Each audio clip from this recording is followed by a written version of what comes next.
Sorry about that. I got distracted and didn't realize that it was 8:30. Time has flown by. Give me a second and I will have everything situated.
Okay, sorry. All right, I was doing a thing.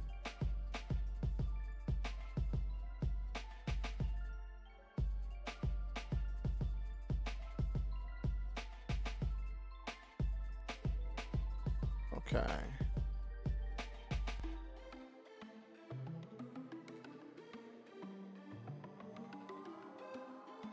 Okay, all right. Let me get everything situated. And we will get this party rolling.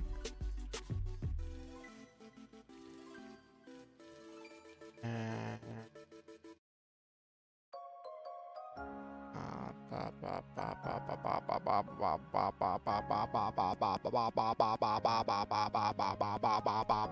sorry, I'm making lots of silly noises right now.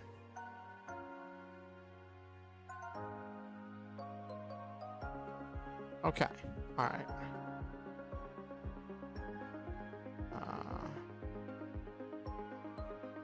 There we go. Calibrate that properly. All right. Let me turn down the music a little bit. Because the music's a little bit loud. Where is the music?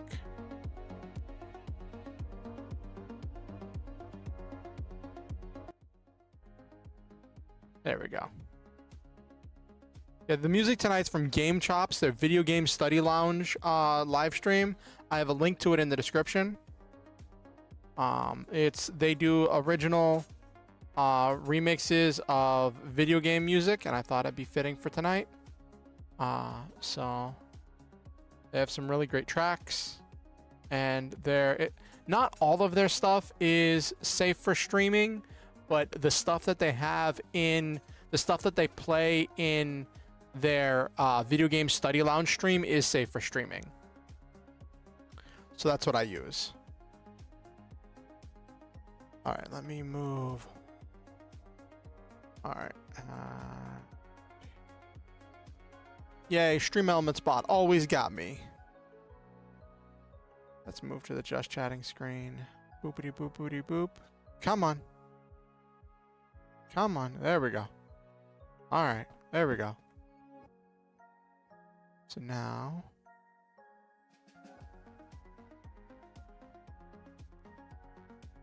I'm gonna move that there. Move that there.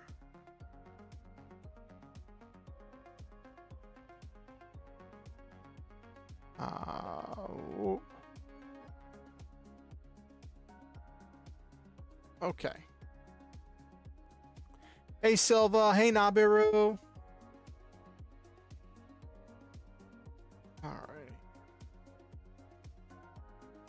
Imagine making a boss where all you need to do is properly say its name to cut all its stats, but you give it one of those insanely long town names. That's really silly, Nabiru. Hey Okusan. Oh my gosh. Is that an actual town name, Nabiru? A town in Wales. That's funny. I would just call that Lalafell the town.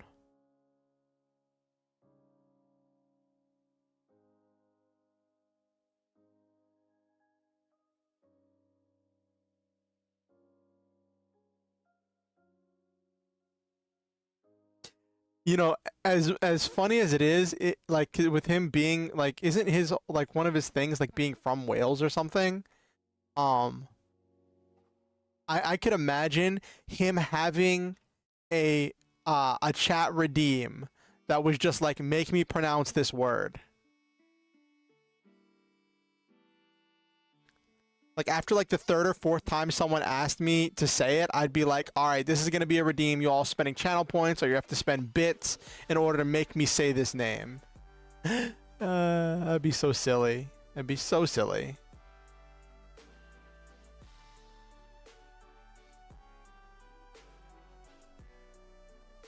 So as I mentioned in the intro, the music for tonight is from the YouTube channel GameChops. I have a link to their YouTube in the description. I like them. They do some pretty cool stuff. They do like lo-fi. Oh, whoops! I am in the. Hold on 1 second. Whoop, whoop, whoop, whoop, whoop, whoop, whoop, whoop, whoop, whoop, whoop.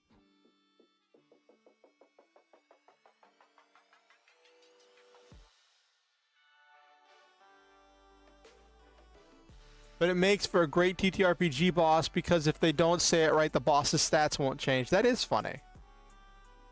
So it's funny. Tonight I'm planning to show you all some of the stuff I do for game dev stuff.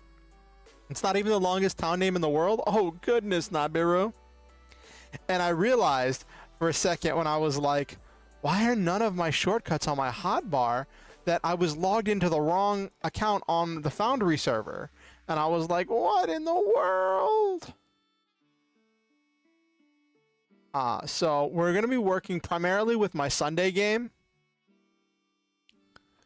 We're gonna be doing some prep work for my Sunday game.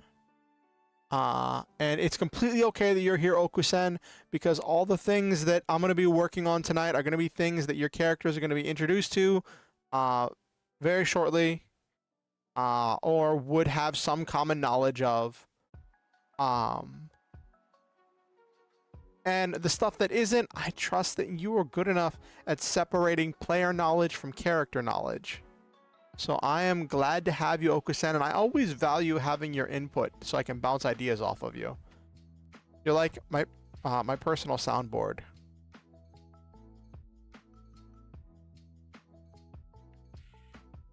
Alrighty.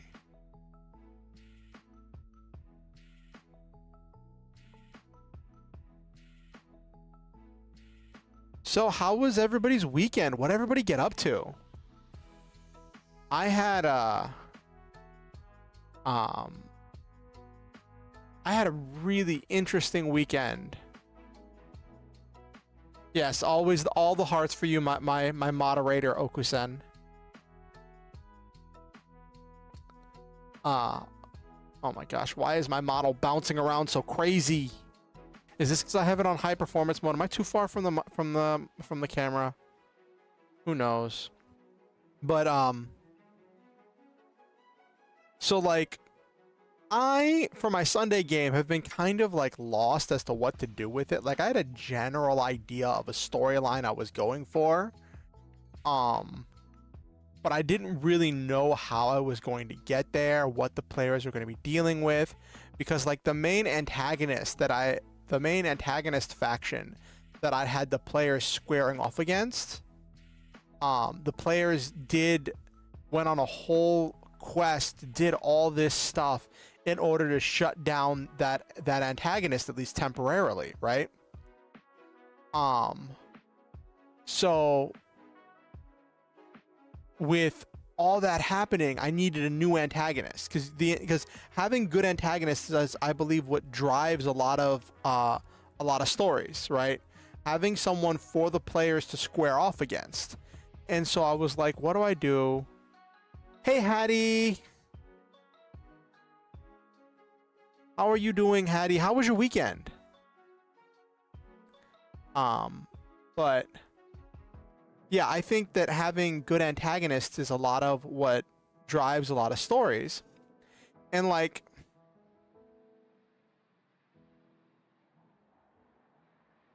I'm not going to tell anybody what Tibonius did in his one shot. That is Tibonius' secret.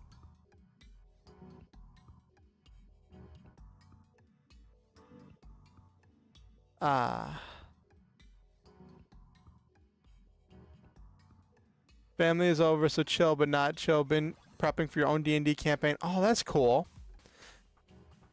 Then again, none of my players from the Tuesday night campaign are in here. So I run 2 Lancer campaigns.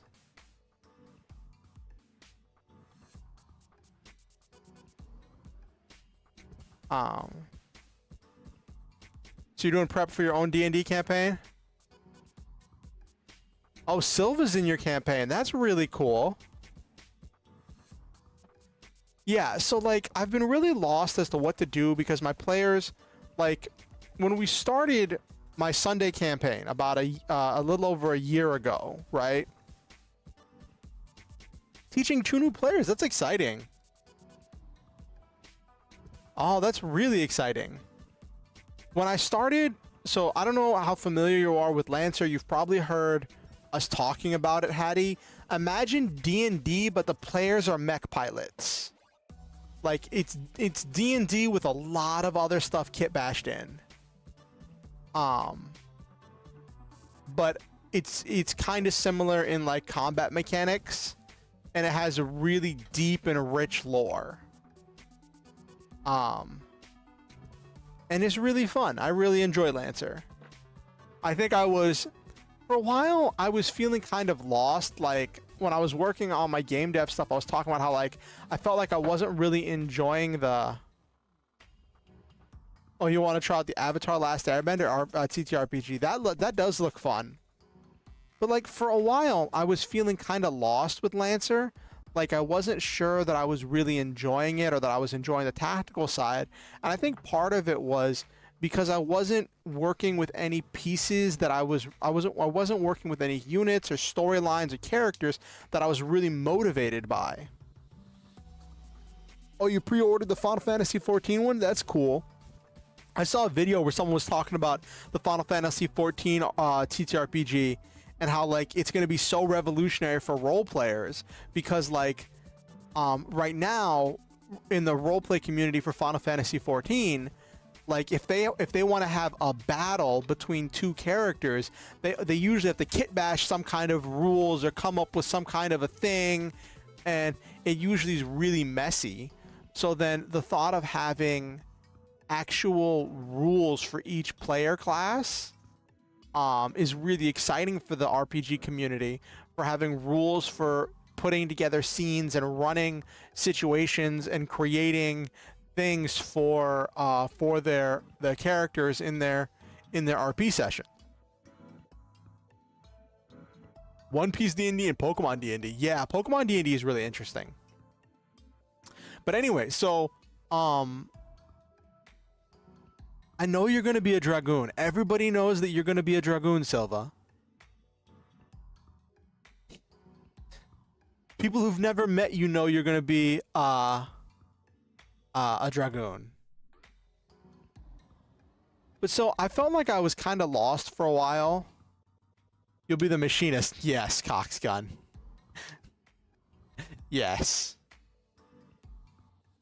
Gotta love that DPS. That's 2 DPSs. I hope you got a tank and a healer. I'm wondering how they're gonna do tanking mechanics in that game. But so yeah, as far as Lancer goes, especially with the Sunday campaign, I felt kind of lost. Like I was really getting into the RP, sessions, and putting these RP challenges in front of my players. Imagine Silva gonna ride a crocodile in a battle. Flashbacks to my free company accidentally making me tank. Oh no. Oh no. Hattie, do you play tank at all? I main tank and healer. Those are the only classes I've actually worked on. I've leveled up. I play warrior and I play my main is paladin, but I also play warrior and healer. One of my friends likes to play tank, so whenever I play with them, I play healer.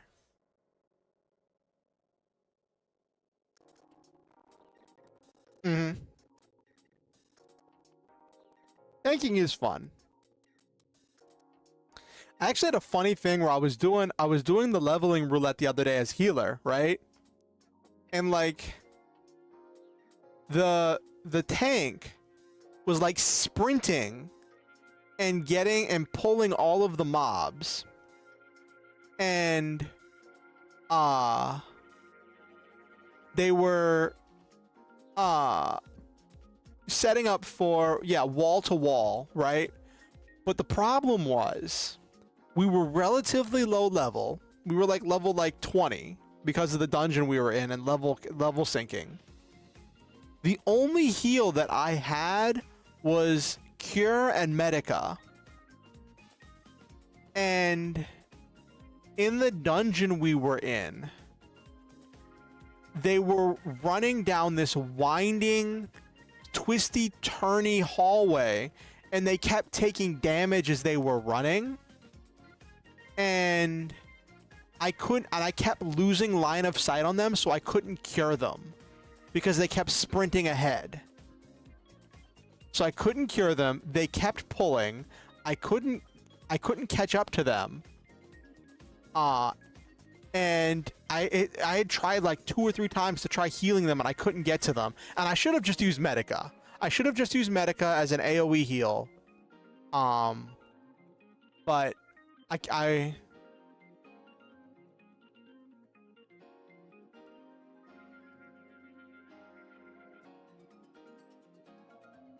well, they did end up dying, and I luckily was a high enough level that I had swift cast and raise. So I swift cast raised, and then like one of our DPS died as well when the tank died as I was trying to raise the tank. And then I raised the tank, then I went to raise the DPS, but the DPS just revived at the beginning of the dungeon. So then we were just down a DPS as the DPS like sprinted back to us.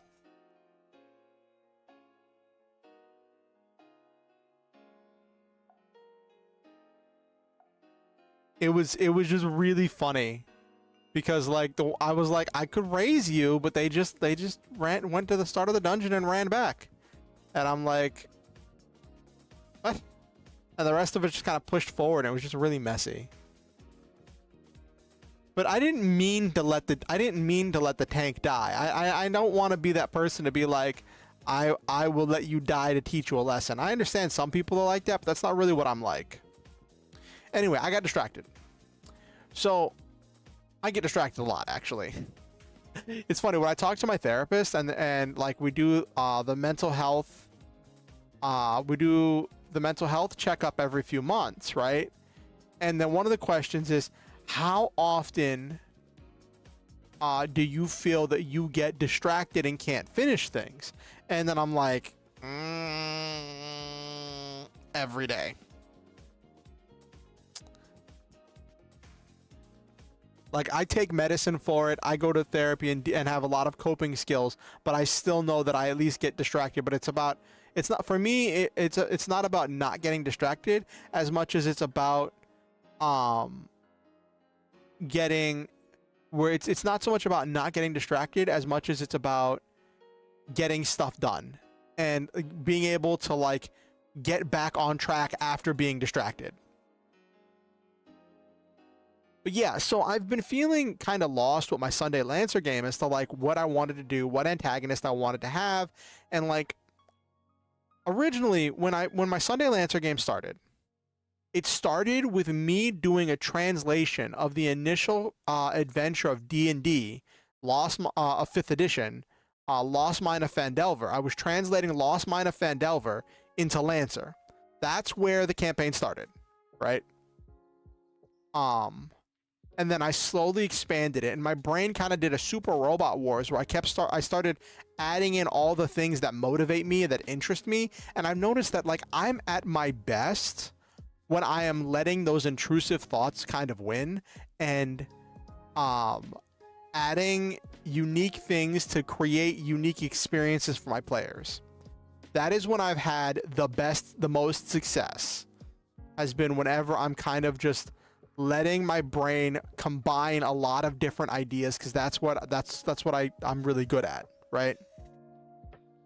And so whenever we started with that, because I didn't have a lot of the supplements for Lancer, right? I was working off of what I had for the Lost Mine of Phandelver, and I created this area of space in the lore because I was trying to stick to the lore as best I could while still making space for my own stuff. And I was like, you're on the frontier, a place at the edge of existence, in order to create this urgency where the players were the only ones who could deal with certain problems because they were the only Lancers in the region. And so a lot of the play centered on that.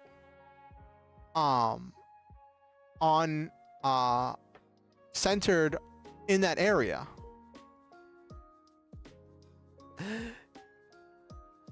I'm actually pulling a couple things from Macross Silva, which is kind of funny. But it was centered on that area. That was where it was taking place. And then a lot of stuff, like the players made enemies, they made allies, they invested a lot in that region, but over the course of completing some of the story arcs, some of the characters had made powerful enemies they were very concerned about how to interact with, and the players came to the conclusion that they wanted to leave this region of space and head to another region of space that was detailed in another expansion.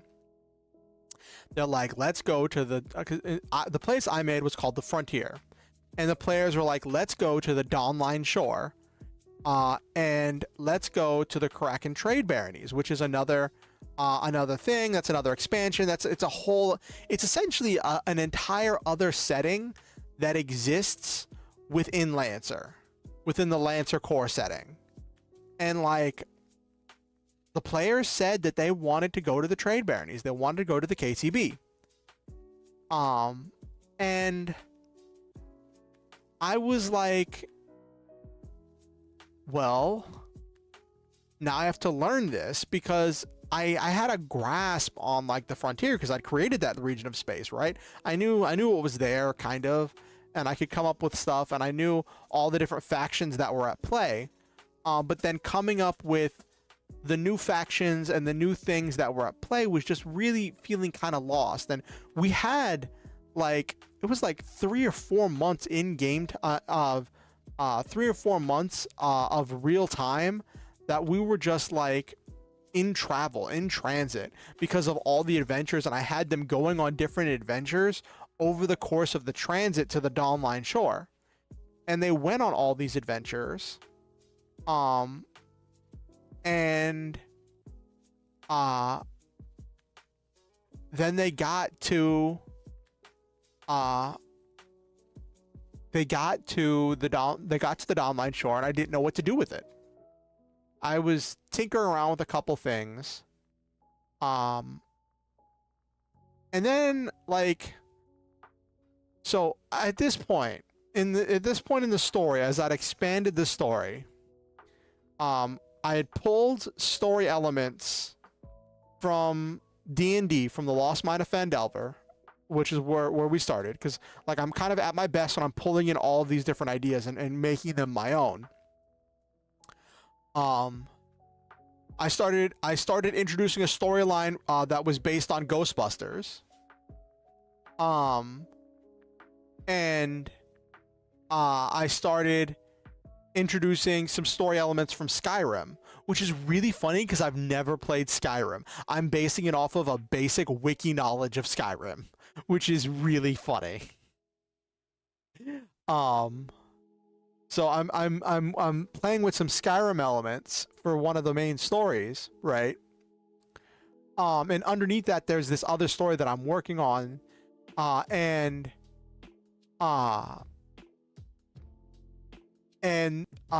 so that's been a thing. And then like I started working on a plot line to introduce some of the stories and elements of Digimon into the story. But I also have to take into account that like the players aren't going to take every plot hook. So in this most recent session, I was going to be introducing Digimon, but the players didn't take the plot hook. They're like, we'll take a look at that later. We're concerned. We have this, that, and this concern. And that was just the way it played out because of how their characters are. And they're like, we have these concerns and we will deal with this plot line later. And that's one of the things you have to be careful of. Well, not careful of, but you have to be aware of when you're a game master, is that your players aren't going to take every plot hook. So the Digimon storyline's on hold for now. Until the players decide to deal with it. But the other storyline that I got really invested in this weekend was introducing Zoids. And I spent a big chunk of Saturday designing NPCs and NPC enemy units like mechs for the players to fight that were based on Zoids of different factions. And then based on those factions, I was putting together a basic storyline. Yes. Yes. And I was putting it together a storyline to introduce Zoids into this game world. And it's really funny because my Tuesday game, I'm already using some Zoids images and elements in my Tuesday game.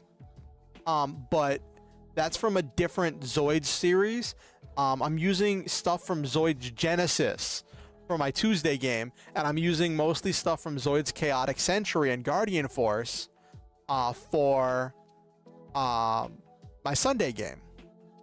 And some stuff from the Zoids video games based on the stuff from the Zoids series. And there's this other story element that's going to be getting added in the next session, well, next 1 or 2 sessions, which is going to be based on Gundam Wing.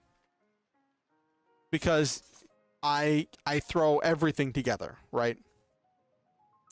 And also it helped that when I was looking for cool homebrew supplements, I found this really cool oh. It says I lost connection to the server. Hold on. Okay, this should be good. Okay. I found this really cool homebrew of adding the Gundams from Mobile Suit Gundam into Lancer. Now it was a bit of a rough design. It was rough around the edges. And the person even admitted in their original post that they're like, I was coming from D&D 5e. This is after my first read through of the Lancer rules. I realized I can make D&D mechs in Lancer.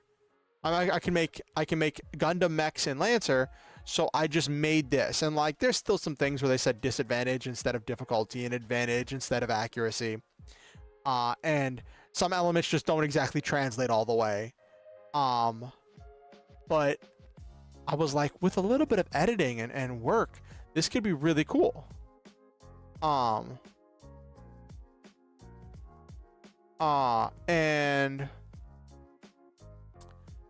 so I was like, I'd set the seeds for it before, that one of the factions the players had kind of defeated would be coming back as a pseudo good guy.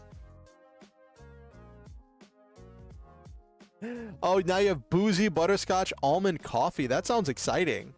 Oh my gosh, my model's jumping around. That's a lot of stuff in a cup, Hattie. That's a lot of stuff in a cup.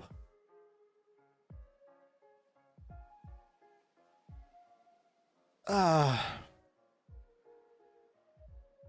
yeah, so for my Sunday game, that brings as far as the story elements I've added to Lancer, D&D, Ghostbusters,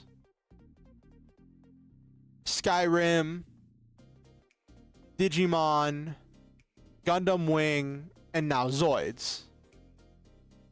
Half dose of butterscotch, dose of amaretto, have a mug of coffee, splash of milk. Oh, okay. So there's a lot of stuff I have going on in this campaign, right? And the one thing I work on, which is going to sound really silly, all things considered, is internal consistency.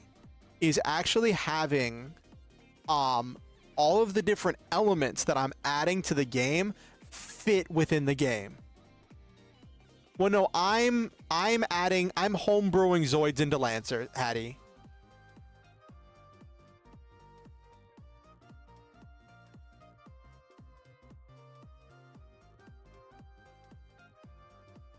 I'm homebrewing. I spent most of Saturday homebrewing custom NPCs and NPC mechs for the players to fight that are Zoids, and coming up with an entire storyline that involves the introduction of Zoid mechs into Lancer.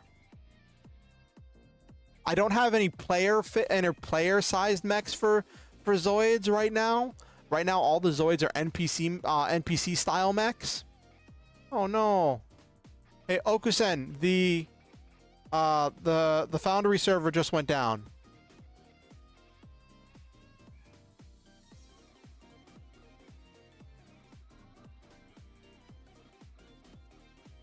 Did I lose connection, or was it? Let me see.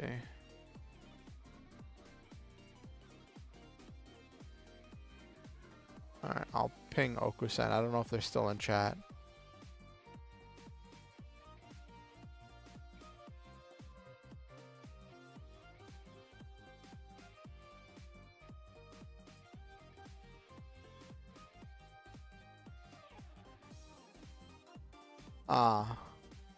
But yeah, so I've been like homebrewing Zoids into Lancer, so like, and I'm working right now. I'll show you some of the Zoids I was working on. And I've been working a little bit tonight. We're going to be working on a couple more Zoids, designing a couple more Zoids NPCs, working on some, maybe designing some pilots and like some characters. And we're going to be working on some NPCs for the Gundam Wing storyline that's going to be getting introduced. And I realized when I was thinking about it today that like I'm really heavily inspired by Super Robot Wars. For anyone who knows Super Robot Wars, at least the actual, not the original generations, but the regular Super Robot Wars games, are known for the fact that they kit bash all of these different stories of all these different mech shows. All these different mech franchises get kit bashed together in Super Robot Wars, and they come up with these unique ways to make all of the stories fold into each other.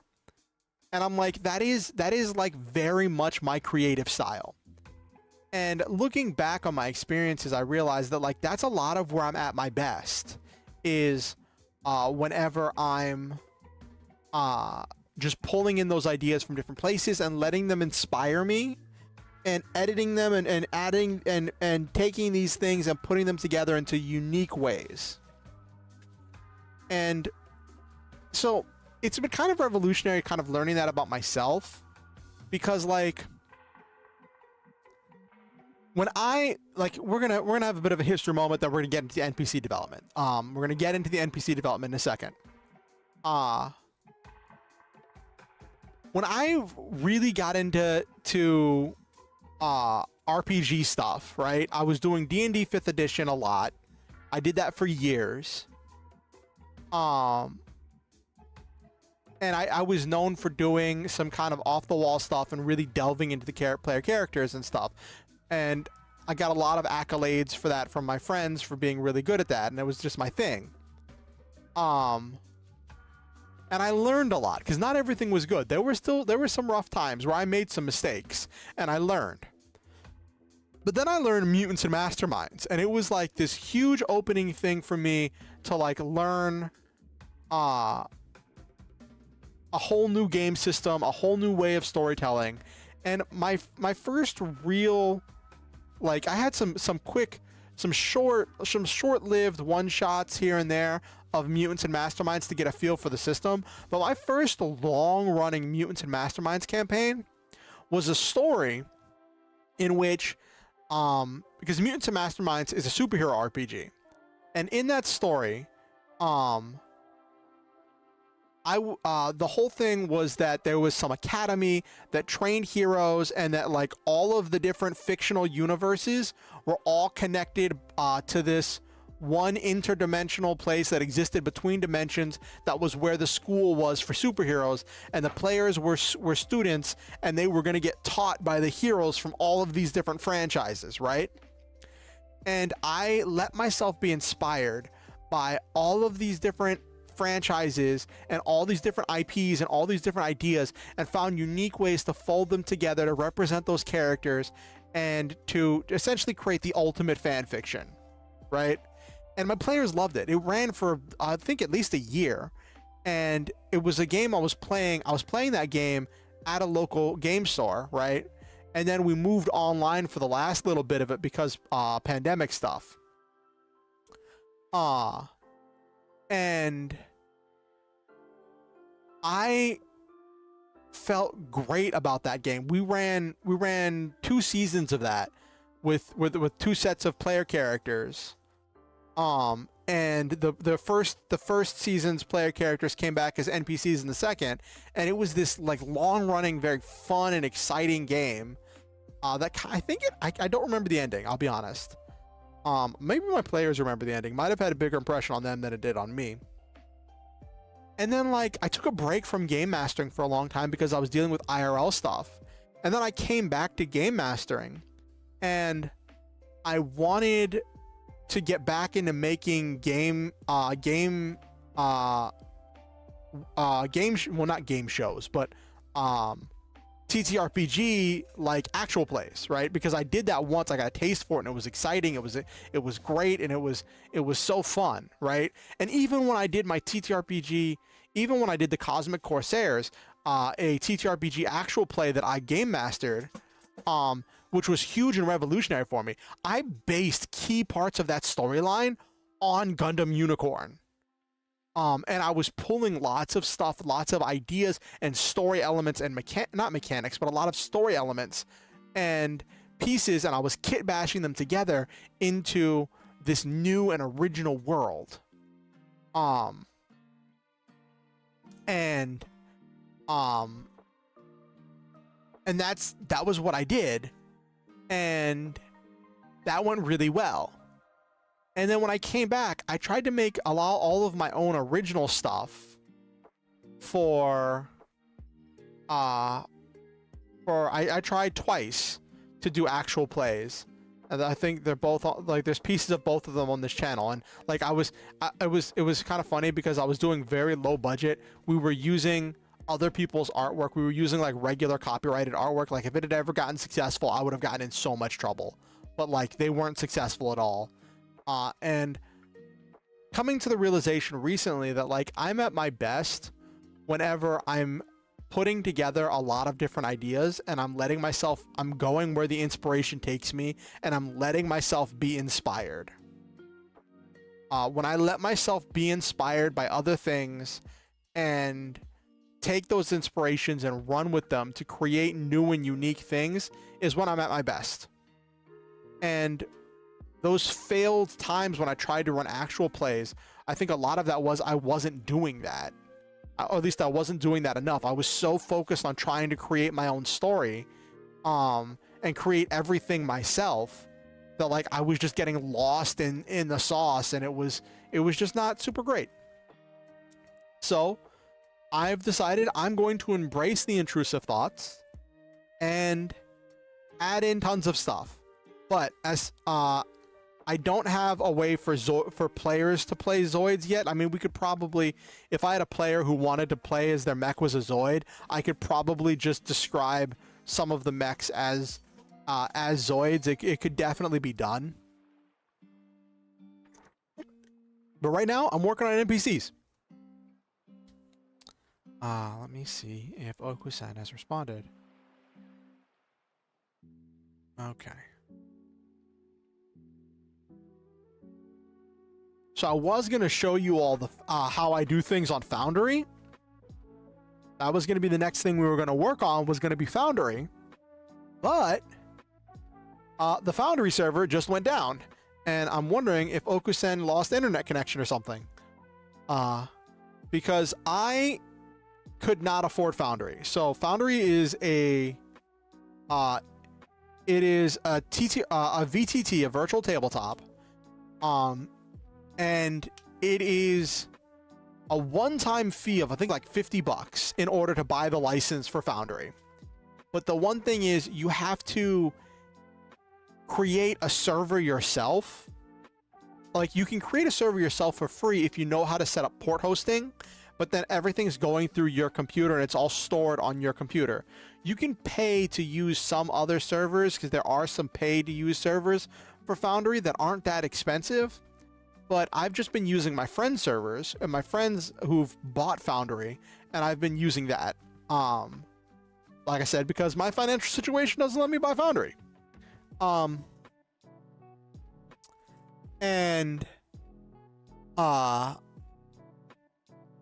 that's down. So we're going to use CompCon, the official, I think it's official, online tool for Lancer, which is not going to be as great as Foundry because I prefer the way Foundry does things, but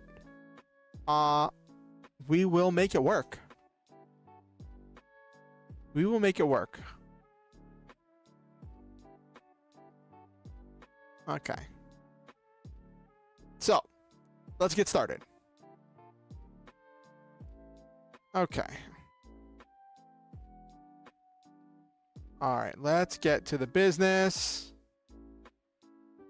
We should have started 15 minutes ago, so we'll get to it. Okay. Okay.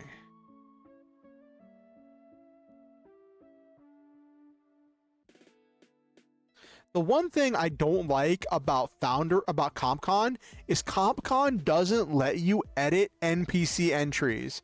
Like, you can put a custom description and you can put a custom name, but you can't edit the values of the things. And I'm like, I would like to be able to edit the values of things for the NPCs. Anyway. Okay. So we're going to start with the Gundam Wing stuff. Well, I think we'll start with the Gundam Wing stuff, and then we'll get to the Zoidsy stuff. Actually, let me make sure. I have Aries, I have Leo. Oh, let me download the images. I don't want to do too much images. Okay.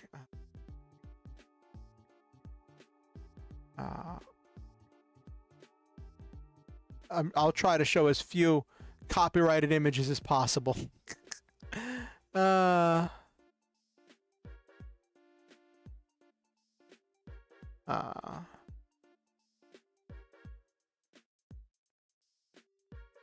We've got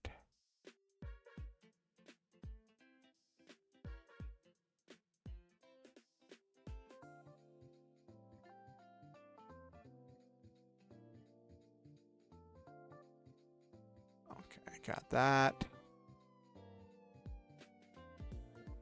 Okay. Grabbing the Zoids of the hover cargo and gonna work on. I haven't messed with the Iron Kong yet, which is funny because it's such an iconic Zoid.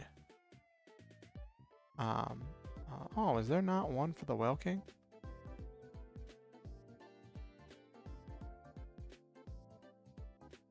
Let me grab this sprite.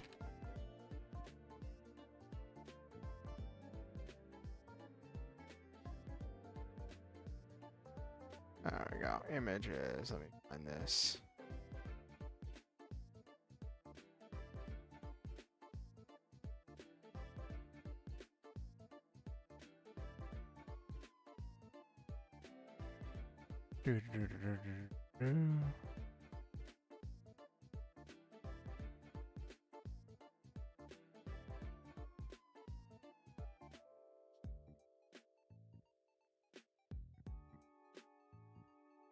Oh, someone uploaded the sprites with different colors.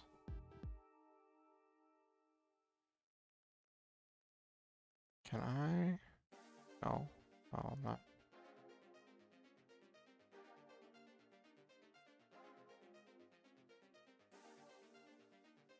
And okay, there, cool. That's already got transparency on it. Cool.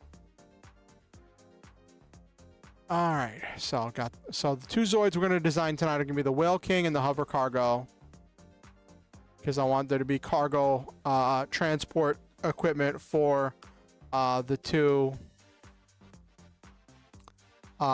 factions in the Zoid storyline. Whoop.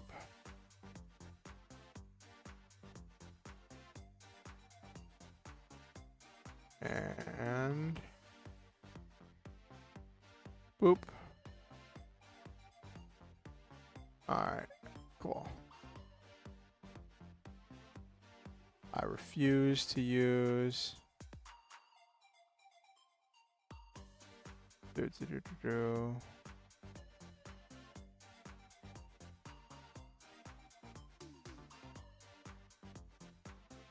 Boop. Okay, cool. Awesome. Got that. And all right. Well, it looks like I'm still connected to the internet, so I'm wondering. Oh well. I guess we won't mess with Foundry tonight.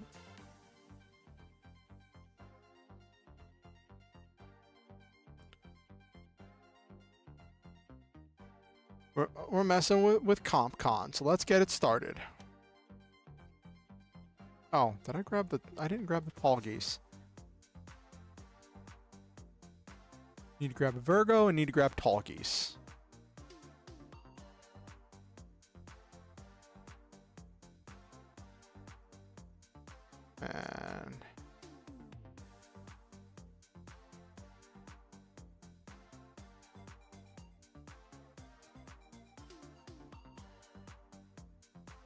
And whoop.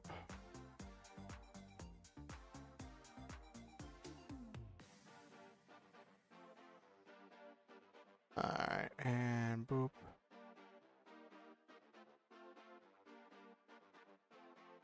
That was not the button I wanted. So what I do, because I refuse to acknowledge WebP files, is I convert the WebP files into PNGs, and then I turn them into transparencies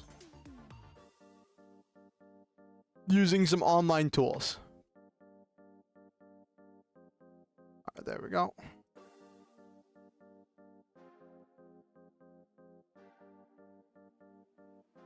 Dude. Okay, download.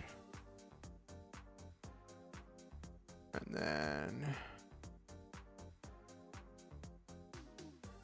boop doop doop doop doop doop doop. And then I use the remove background.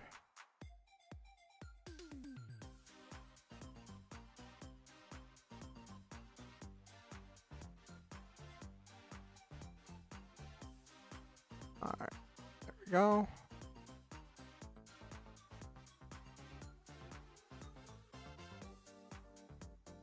And then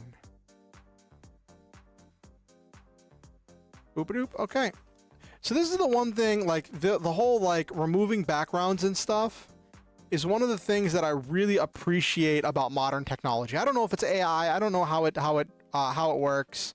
I just know that it works really well and helps with my game stuff, with my home games. It helps a lot with those. Okay, cool. All right, awesome and exciting. All right, so now we head down to do writing stream.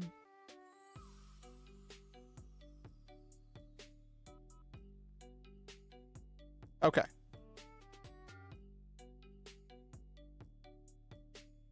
All right, so let's look at the notes of what I'm working with so far. This is for the Gundam Wing stuff. It helps to have notes and know what we're doing, right? The Leo I've already done, but I'll show you what I did with it. NPCs.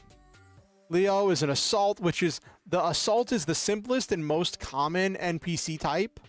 It's essentially like your kind of cannon fodder, mass-produced weapon.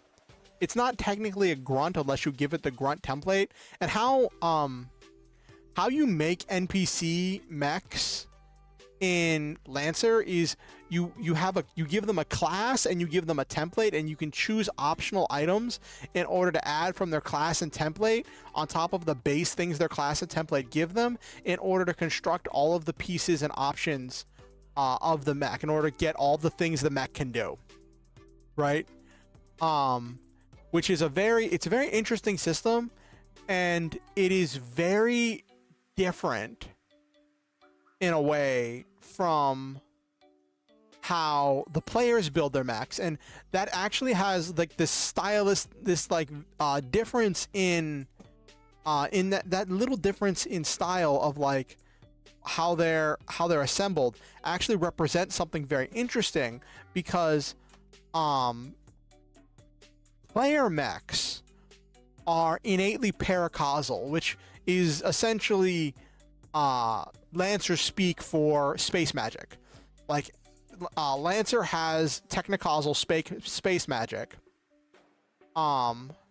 Oh yeah, also Dragalia Lost. I featured some elements from Dragalia Lost in my Sunday campaign. How could I forget that? That's been a driving force of the campaign. But yeah, so whereas the player mechs are paracausal, and player mechs can't be mass produced.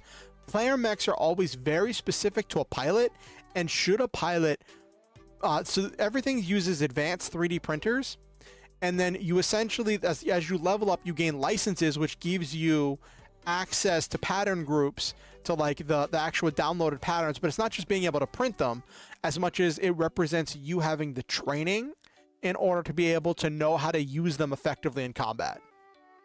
And then as the characters level up, they gain more licenses that shows that they can print out more things, they know how to use more things, and they can put together more complex machines. And so that creates more and more complex builds. But the NPC mechs can be mass produced and are mass produced. So like all of the things like that fulfill, like there are some Lancers and independent like in the story there are some Lancers that pilot NPC mechs that are like heavily customized, or just what they had access to. But the player Lancers stand above the NPC Lancers, because the player Lancers all have their own custom mechs that are specifically paracausally linked to them. So that is how you build NPCs in Lancer. So I'm going to show you an assault is the most common NPC type. Well, at least in the lore, it's the most common. It's the grunt. It's the, well, it's not a grunt. Grunt is a template you can give that gives things 1 HP, but you can feature more of them in a combat scenario. Balancing Lancer encounters is also a unique challenge, because it's not like there's technically a like challenge rating system, but like it is so loosey goosey, and so many things can be customized, and like players can become, like if built properly, players can become so powerful. Like a lot of stuff just starts to break down once you get to the higher levels, which is kind of like D&D, which is where it kind of retains some of that D&D flair. Anyway, so I'm going to replace the combat knife of the assault with the beam saber, giving it armor piercing and doing energy damage, and then treat its underslung grenade launcher as a bazooka. That's what I'm going to do for the assault. And then Hunker Down becomes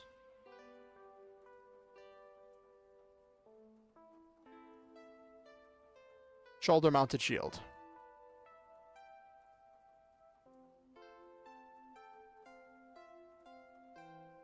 And then rank discipline because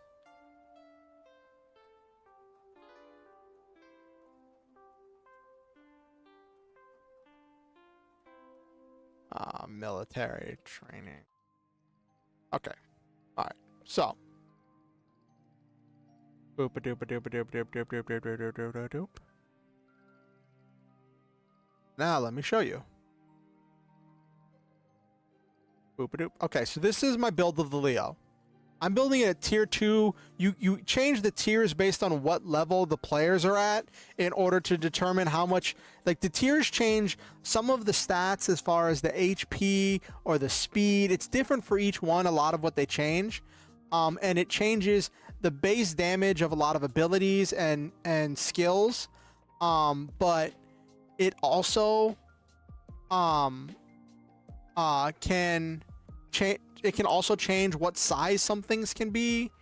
And yeah, so my Sunday players they're technically at 8, which is tier 2. But because of how powerful they are, if I want to challenge them or put something against them that's supposed to be a real threat, I normally make it tier 3. Which is funny because they're about to jump over to license level 9, which is tier 3, which is really funny. But yeah, let me show you some of the Zoids I've made. Let me see. Where is... Here we go. Proto Zaber. It's a version of the Zaber Fang, but it's got the... I figured you would be excited with that. What's your favorite Zoid series, Hattie?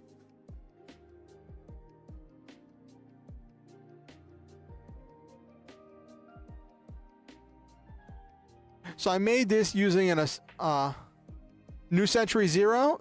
That is definitely a popular one.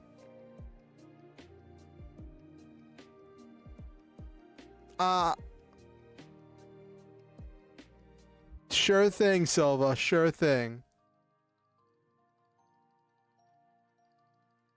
I definitely suggest if you ever want to delve into more of the Zoids franchise, I always suggest watching Chaotic Century and Guardian Force.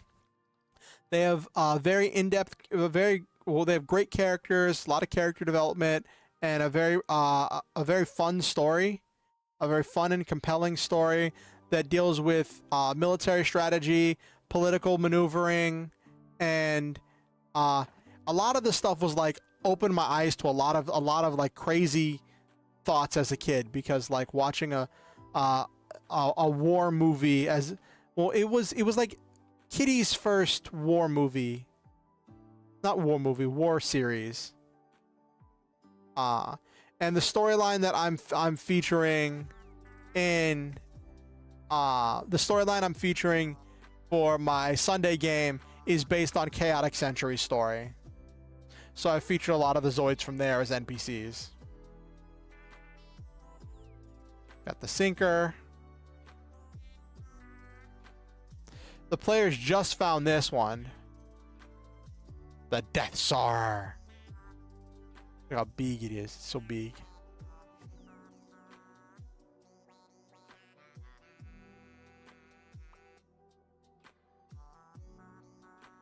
Yes, Command Wolf.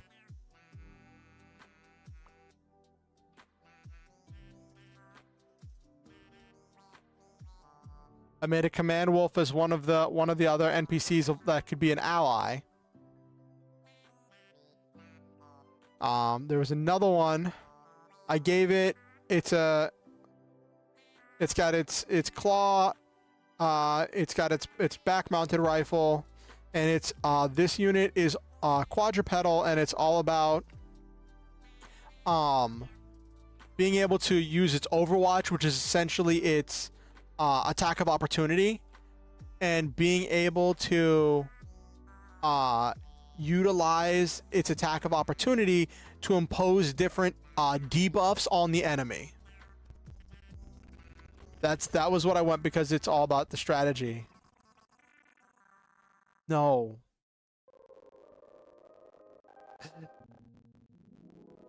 Maybe they got it from Warhammer. That's possible. But yeah. So like movement in Lancer is kind of funny. There's not like a 5 foot or whatever. They intentionally, because they wanted the gameplay to be a very like loose, fun mech game while still being tactical. Everything is told in the size of spaces, but the actual distance of a space is left ambiguous. So you're not like measuring in feet or feet per second or any of that stuff, right? And if you get within melee, if you get within one space of an enemy, you become what's called engaged, and you lose the rest of your movement because you've gone into a dangerous situation. You can't keep moving, and you have to start a new move as a boost or something else. And weapons have threat, which is how far they can be used for melee attacks or for reaching for Overwatch. If an enemy starts a move action while inside your threat, you can Overwatch at them once per round, and you get to attack with that weapon. And then, so you can do that once per round. Some NPCs can do that more often, but it's funny. You get one reaction per turn, but a lot of the reactions are once per round. But yeah, that's what I have for the Command Wolf. I also have another one you might recognize, the Terrace. Except I use the Terrace Bomber build, which is all about like flying and dropping large amounts of explosives and firing missiles at the enemy. 9th edition, when an opponent uses a charge feature, you can use Overwatch to shoot your shooting abilities. All stats are normal, but the weapons only hit on 6s. Oh, that's interesting.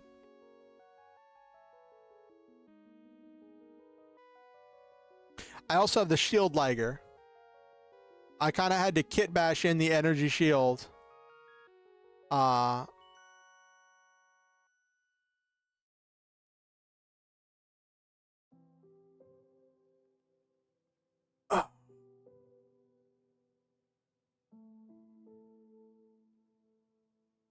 I don't know if you remember the Shield Liger that Leon used in the beginning of New Century Zero.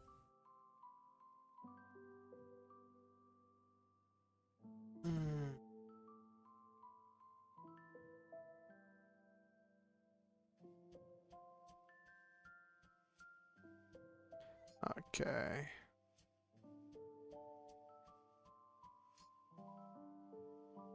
Alright. 1, 2, 3, 4. Yeah. Okay. But that's really interesting because, like, sometimes names just get used multiple times, you know?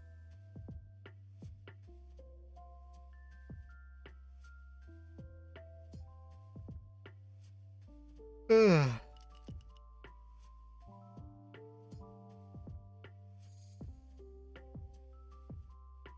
So that's that. So I thought I'd show the Zoids because I remember Hattie likes Zoids. So I thought I'd show some of the Zoids. And then for my Tuesday game, I featured some Biozoids from the Zoids Genesis series. I didn't put... Did I not put the picture? Well, this is not a Biozoid, but I'm using it in the Tuesday game anyway because I needed an artillery Zoid. And the Biozoids don't really do a lot of artillery. They're all melee. But one thing I'm going to be adding to the Tuesday game is this aerial Zoid. Which is a bomber with missiles and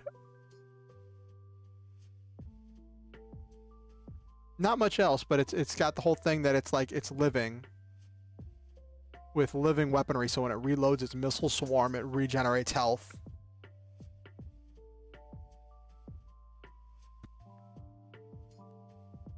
It'll be fun adding a flying enemy because one of the player characters has a flight system. So then they'll have to contend with like flying threats at them in the air.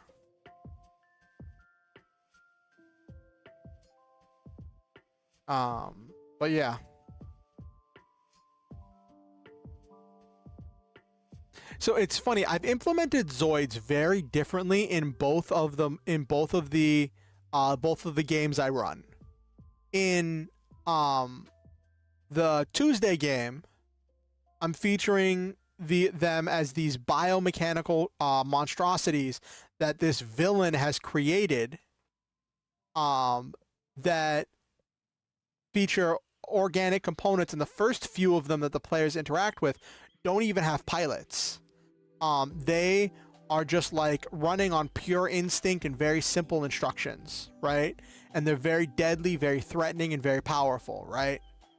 And then now the players are just being introduced to some of them that actually have pilots. But the pilots are brainwashed, and are just there to add their combat awareness and innate combat skills, without access to their free will. So that's how I've implemented Zoids in my Tuesday game. In my Sunday game,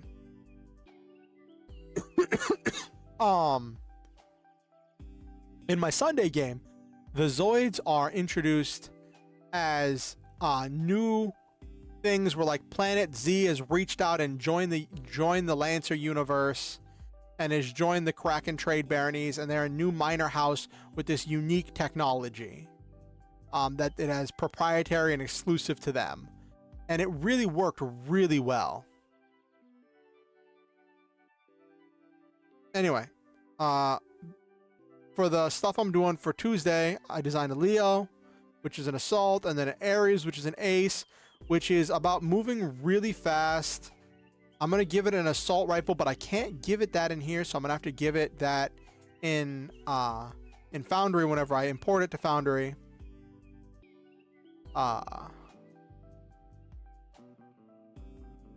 Which will be that and the missile launcher and being able to go really, really fast. So now let's make the tall geese.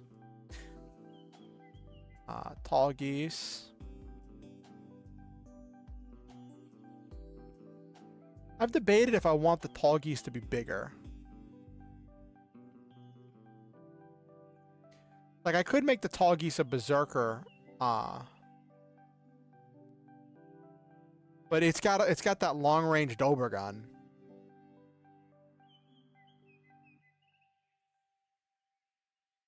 And it's essentially just a better Leo. It's the souped up Super Leo. Okay. So tall geese, ultra assault. Turn combat knife into beam saber.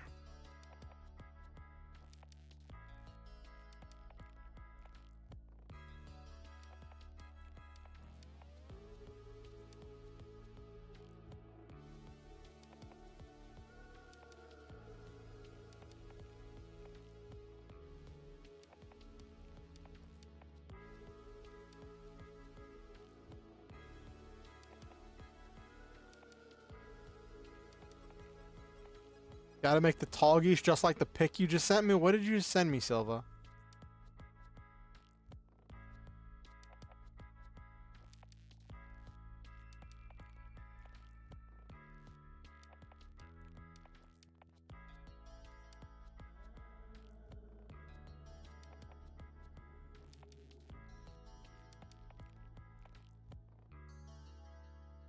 No.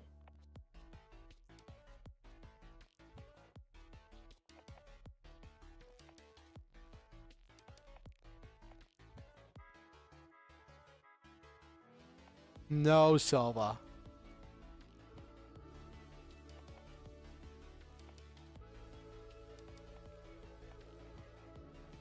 No. So, for those of you who don't know, Silva just sent me a picture of some meme of tall geese, the mech, but designed like an actual goose.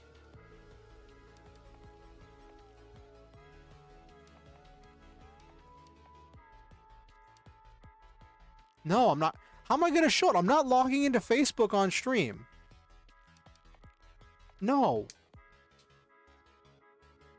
I'm not logging into my personal Facebook on stream. No.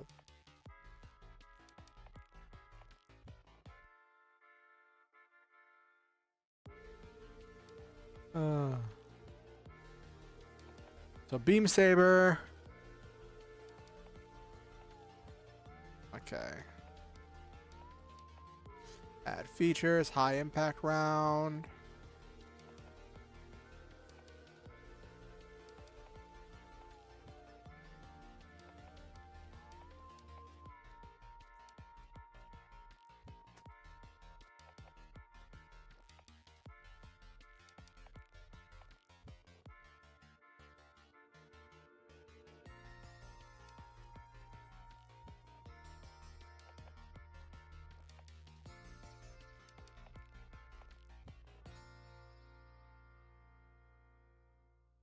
All right.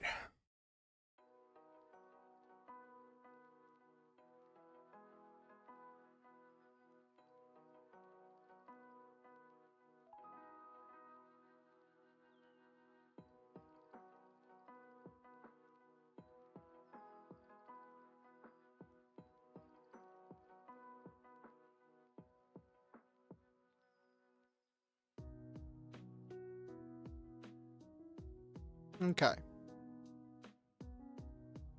I got Dobergun. What did I want for the other one? I wanted to add flight. I'll get that with the Ultra. No, I'll do that with.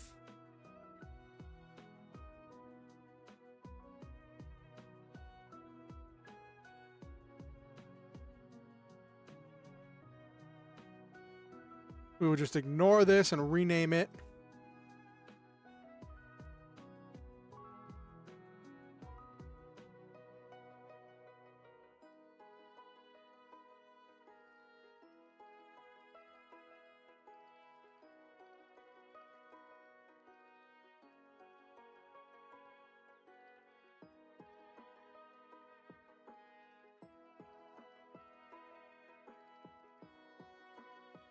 Okay.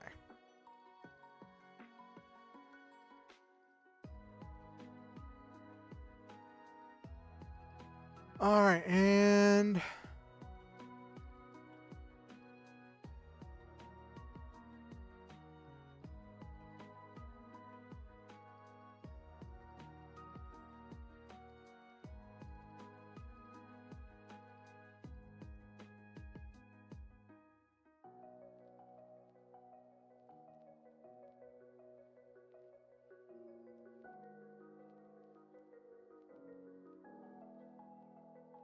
okay.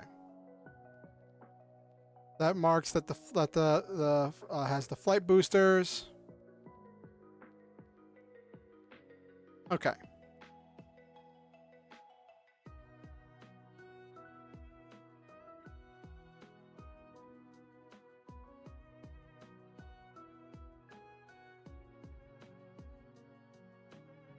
We're gonna add the Ultra.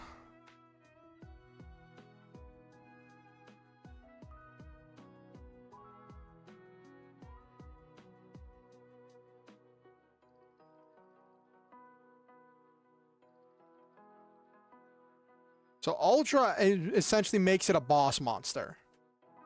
And adds a bunch of stuff to it. So let's look at what Ultra adds here. Boop.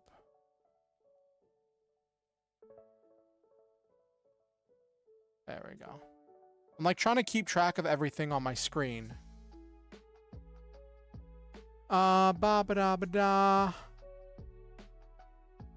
So Ultra gives like a lot of, it gives it 4 extra structure, which essentially quadruples its HP. And it can take a whole bunch of stress. And a whole lot of defensive options. So it gets 1 to 2 additional options from its class. And it gets 1 to 3 options from the Ultra trait list. See, I could just say replace hover with fly. But instead, we are going to do supreme melee for extra accuracy on all melee attacks. Because the tall geese is very good at melee. Siege shield.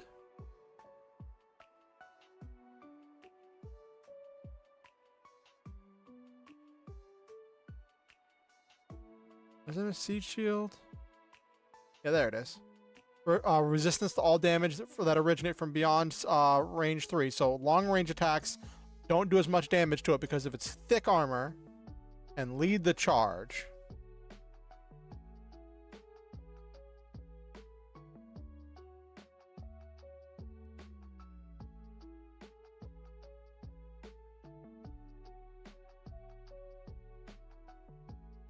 Which just lets it be super mobile. Between that and the flight boosters, it's just really fast. Then it gets 1 to 2 things from its own list. I mean, it can use the missile pods, so I'll take I'll just take all 3. Rank discipline. Micro missile barrage. What's 1 to 2?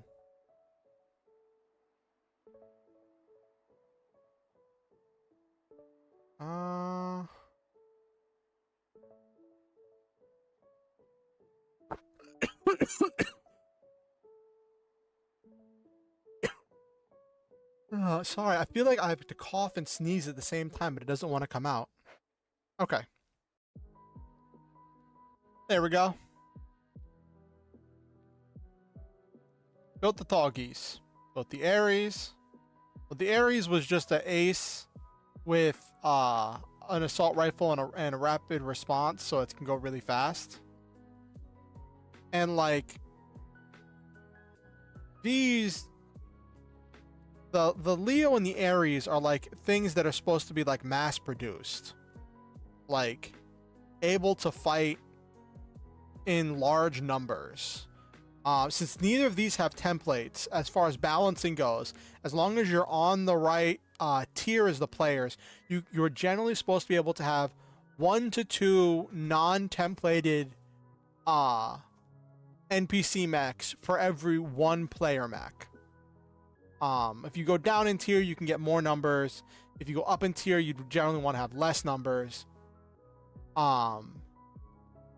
And if you have an ultra, 1 ultra can generally fight 4 to 5 players. I mean, if it's more than like 4 people, you generally want an ultra to have something with it a lot of times. But yeah.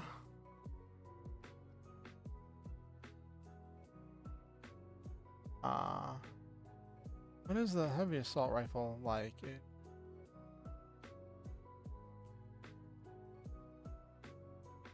think it's 6.810.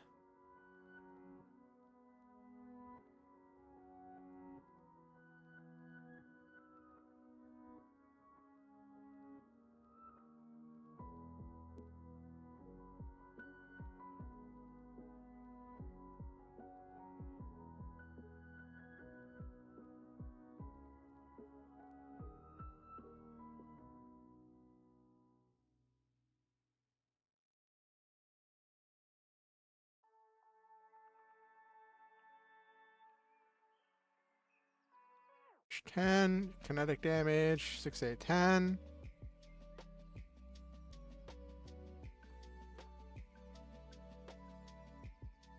Reliable 2. Would help if I spelled reliable properly. Reliable 2 and yeah, I think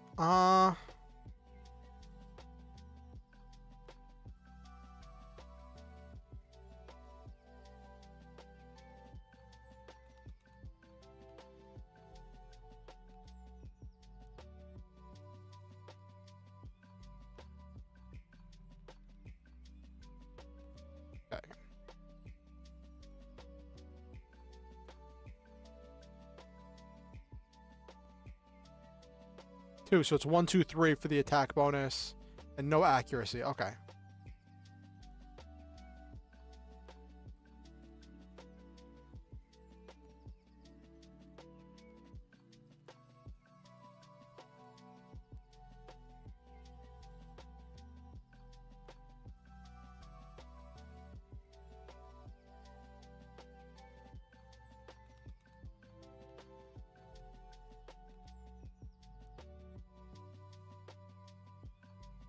Okay, there we go.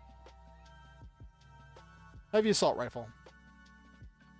So it's gonna do twice as much damage, but it's gonna be fired at once instead of as part of the ace, instead of as part of the Ares flying and strafing.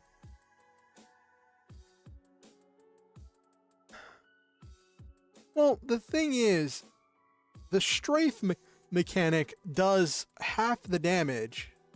Let me take a look. Wait, hold on. Well, a little bit less, a little bit more than half. Tier 1 is, yeah, it peters out at it gets better, but the thing is, it's guaranteed damage, no saving throw, just damage, which is quite brutal. Did I give that to the Arrow Dino?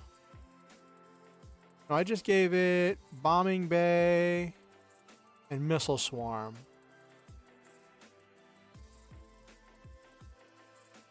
Because this thing doesn't have a ranged gun. It's just got missiles. That's what the Tuesday players are going to deal with. All right. So we got that. We've designed the Leo, the Ares, the Tall Geese. Last one to design. It's going to be the hard one. The Virgo. It's got, it is a mass-produced mobile suit that's high-end, has very powerful ranged weapons with a very powerful beam cannon and great defensive weapons.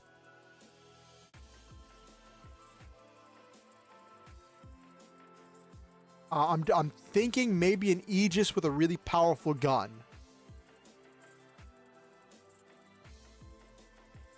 I'm thinking an Aegis with a really powerful gun.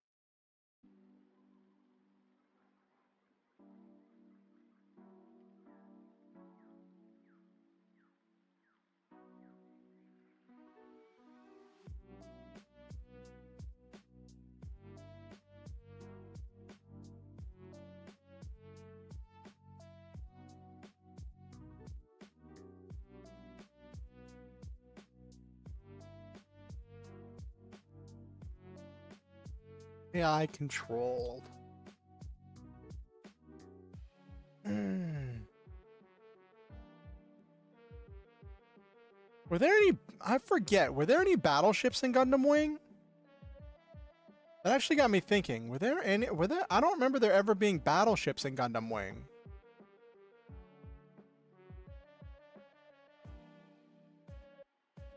No, there weren't. It was just the mobile suits, right?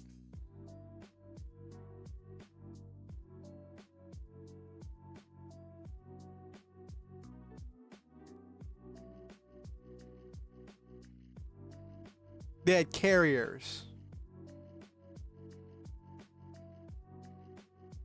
Mm-hmm.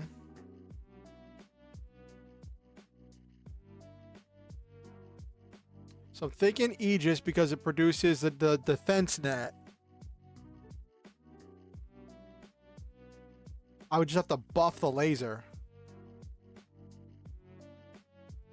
Yeah, just buff the laser.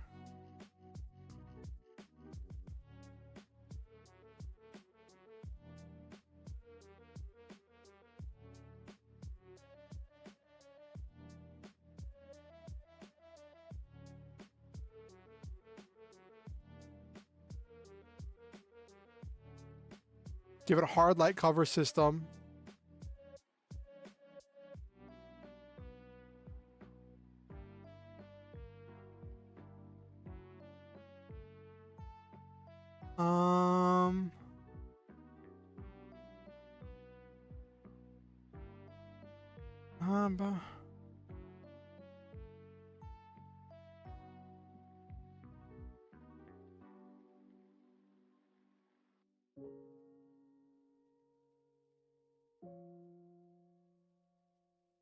Oh, it can send people to the Shadow Realm.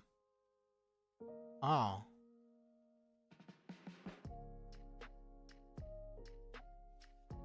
Not grabbing that.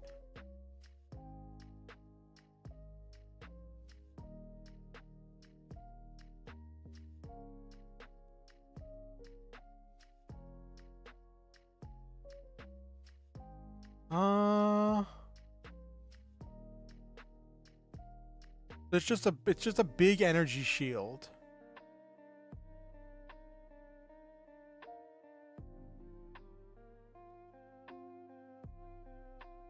Probably Guardian? While active, the shield is immobilized, but all ranged melee and tech attacks against characters or objects within the affected area that originate from outside the area receive...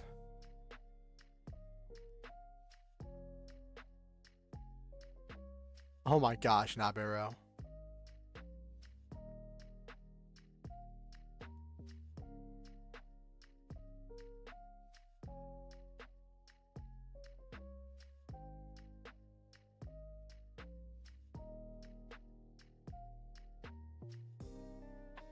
It has a protocol.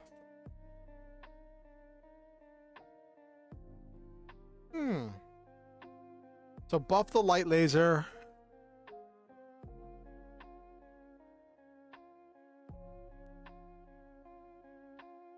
Okay. I know what I'll do. I remember because I've buffed this kind of weapon before. I'd probably use the hard light cover system.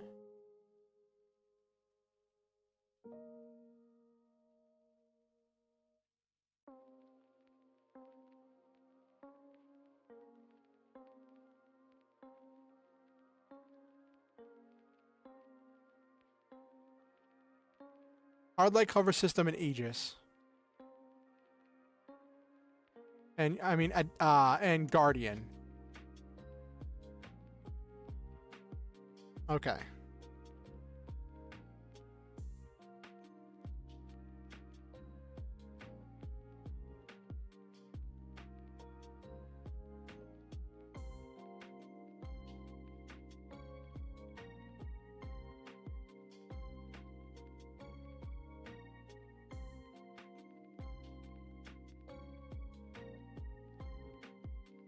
What do they call it? Beam cannon. Oh, they had an actual name for it. Oh no, it's just called beam cannon.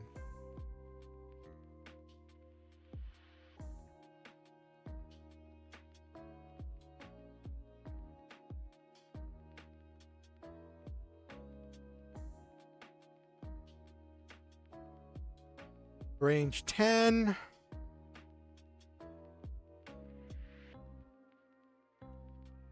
Special beam cannon, yes.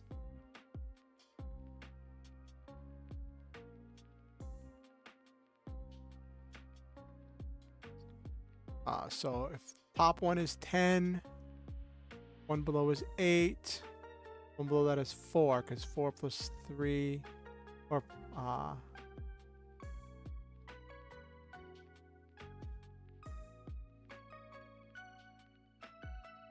yes, you better know how to dodge. Okay.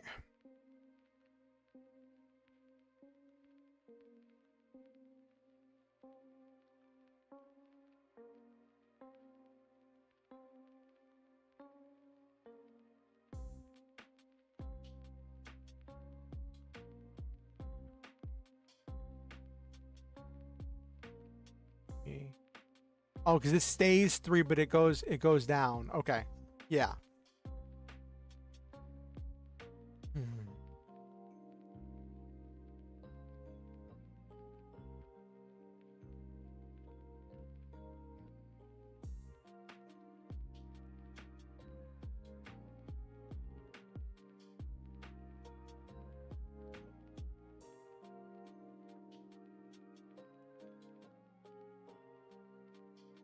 Nobody knows how to dodge.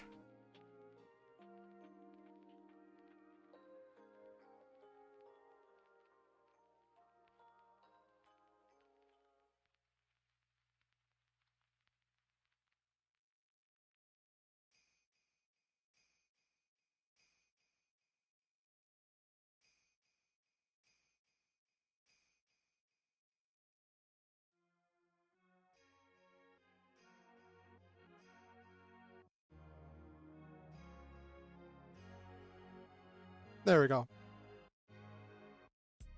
Okay.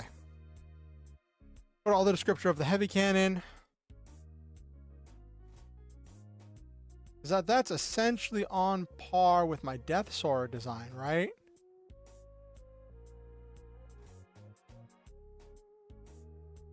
Oh, I didn't change that up.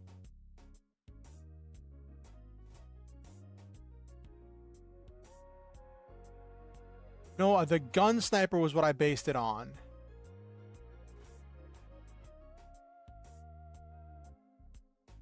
So 20, 10, 6. 15 is 8 plus 4 is 12.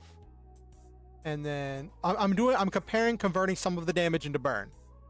And then 10 was 4 plus. Okay.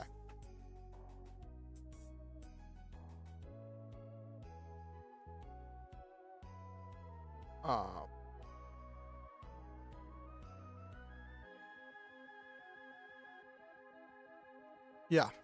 So it comes out to about 50%, but some of it is burn, and burn's worth more because burn is damage over time. Exactly, Hattie. No one knows how to dodge.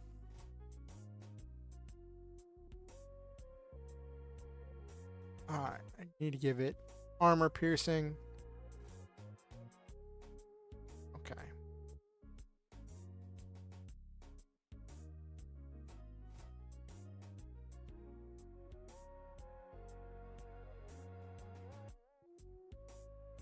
And okay, there we go.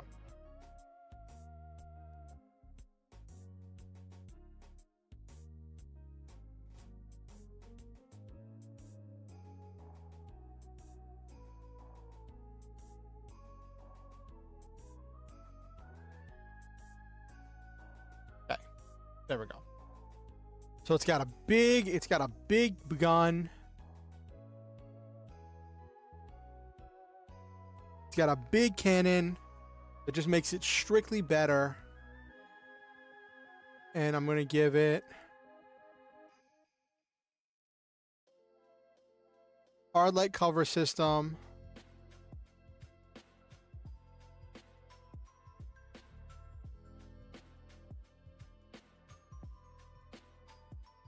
Guardian.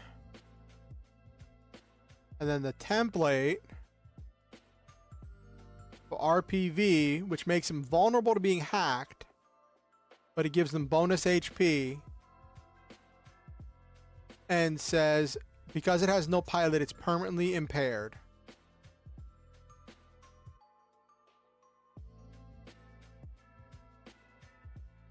So it's got a metric ton of HP.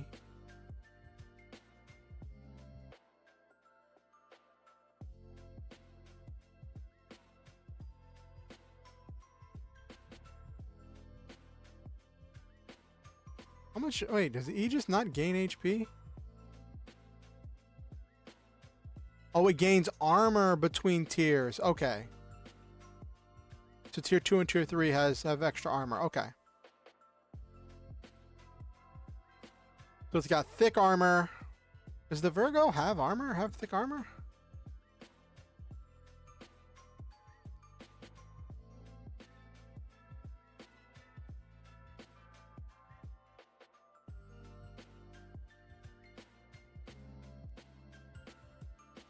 Okay. So the party could face a variety of Virgos with their high damage output beam cannons. And yeah, the players could face some powerful a powerful combination. I like to have ones that feature different Oh, excuse me. I like to have ones that feature different roles. So like the Ares fills the aerial combat role, right? With being able to handle threats in the air with the missile launcher and the heavy assault rifle. Being able to just keep up and deal with various terrain. The Leo was kind of an all-round fighter. Oh yeah. Got that neat.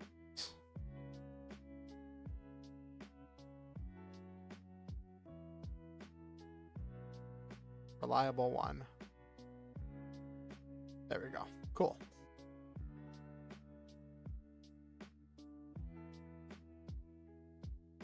The Tallgeese does everything better. And can fly. So Tallgeese would be a boss monster for the players to square off against. Probably make Tallgeese tier 3 because the players are about to cross over to tier 3.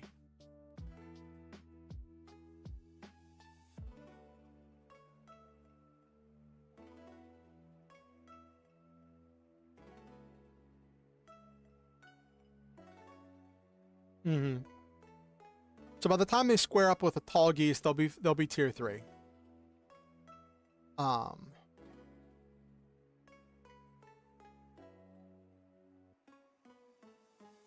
So what's going to be fun is that this faction that's producing these Gundam Wing mobile suits, right? Is split in two, where there's the one side that's friendly, and then there's the other side that is very much an enemy, right?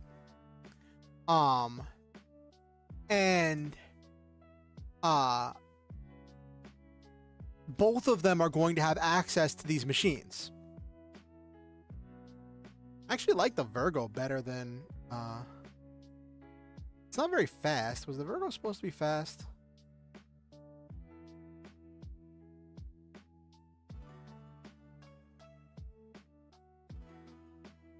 Yeah, it's okay. Incapable of quick maneuvers. Okay, so it is slow. Okay.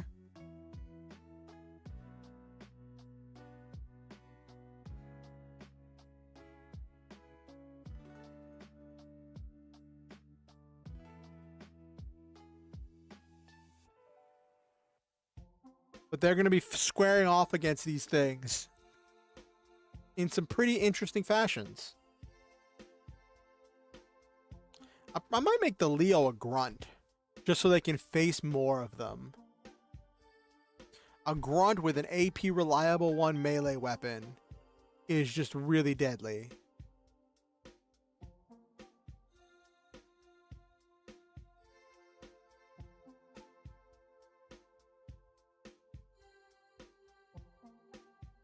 And the bazooka is always fun. Wow, it's already 10 o'clock.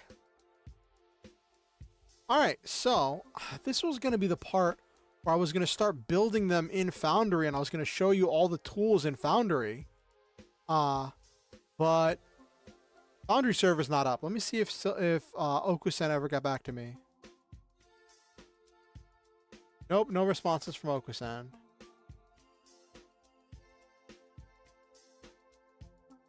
Okay.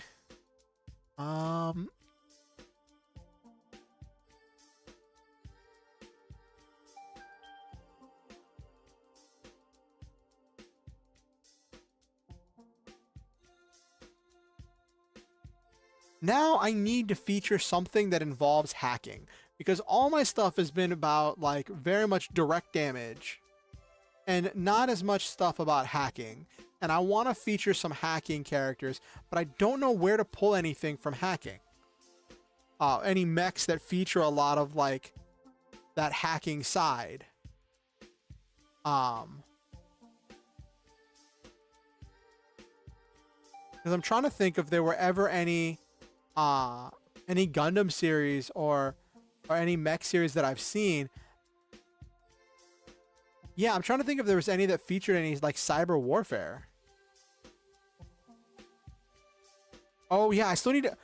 Before we jump into that, we got to build a couple Zoids. Got to build the Hover Cargo and the Whale King. Almost forgot. Got to build these.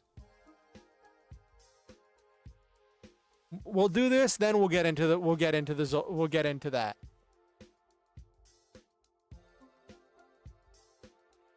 Interesting.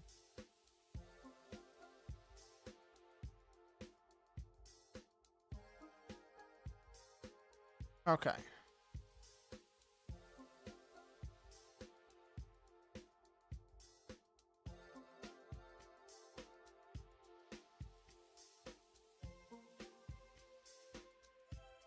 So the only weapon on the Whale King, I could have swore the Whale King had like missiles.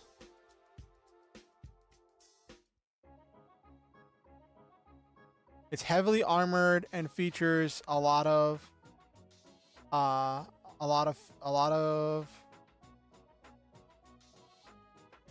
flight things. Okay.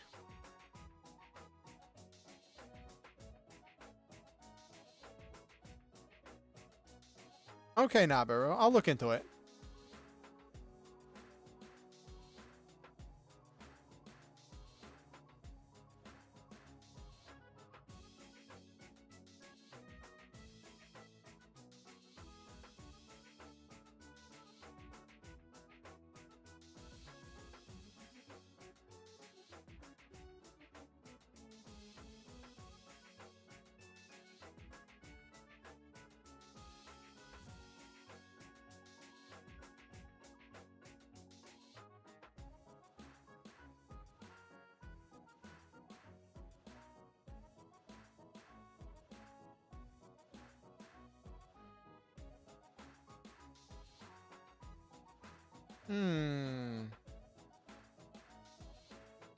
Okay, I don't want to do luxury, so I'll just do regular Whale King.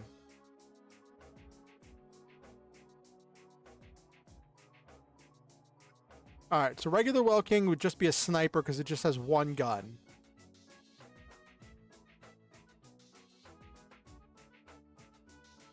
It just has the one big cannon.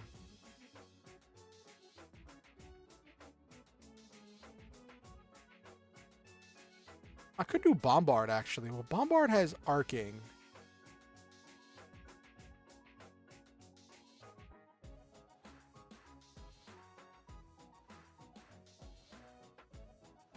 Could do an Operator. So it's speed.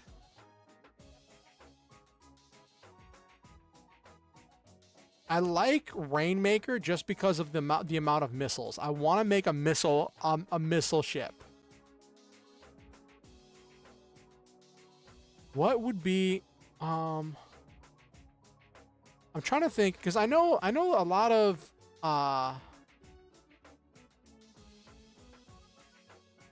like there are missile boats in like BattleTech.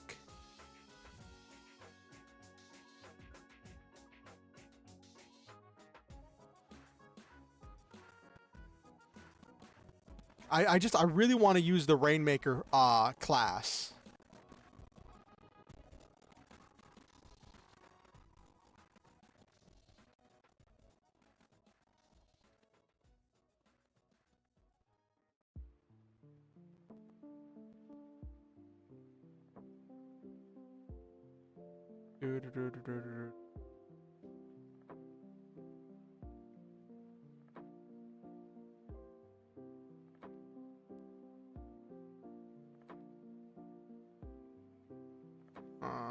Everything's just like direct cannons and Zoids.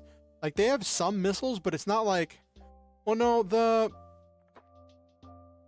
gun sniper Lena Special featured a lot of missiles.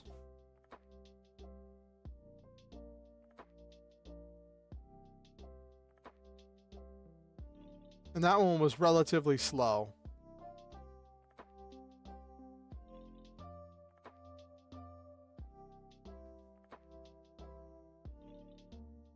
All the missiles, yeah. The Shark Zoids? Yeah, there were those. Yeah, the Hammerheads. Well, there was the Hammerhead, and then there was the The other shark type Zoid.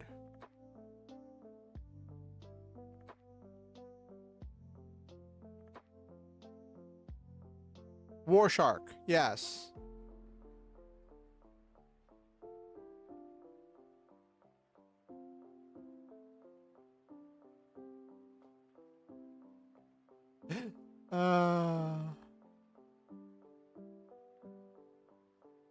A lot of missile launchers.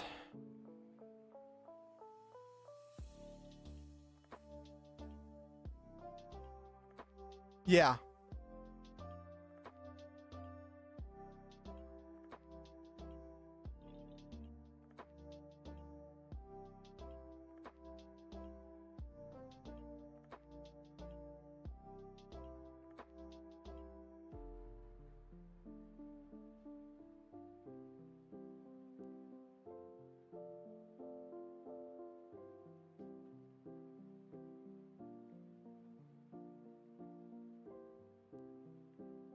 They had them work under sand as well. Yeah.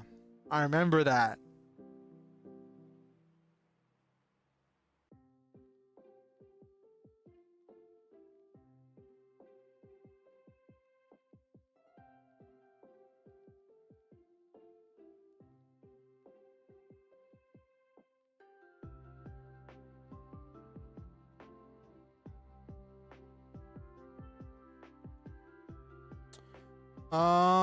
It was a sport after all. What fun would it be for the audience if everyone shot missiles at each other all the time? Well, the whole thing is like missiles can be like outrun or shot down.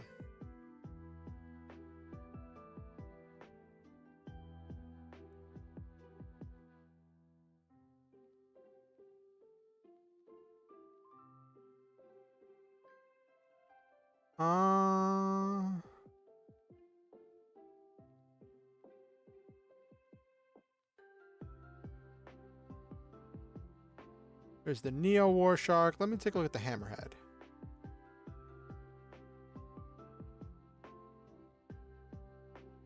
Missile Pod, Hyper Beam Gun, Hyper Shotgun, Pulse Laser, Maneuver Missile Container.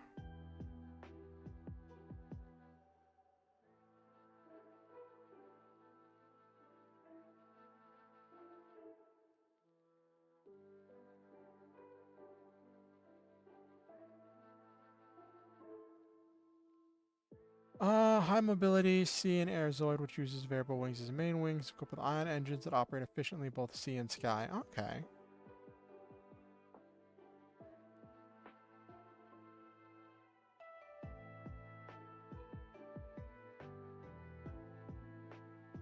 Using Guardian Force.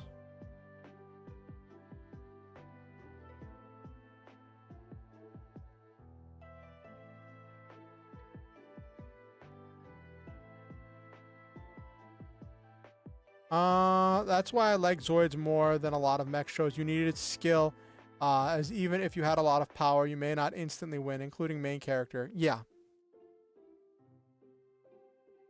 Zoids did feature a lot of pilot skill as being a key part of it. Oh.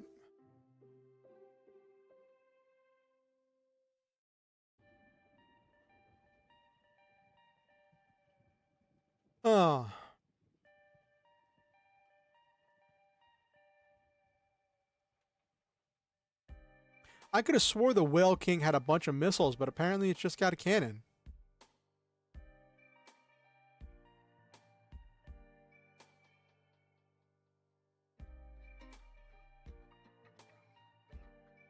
Oh, it's got 6 cannons. It's got a whole array of cannons. 3 on each side. Okay.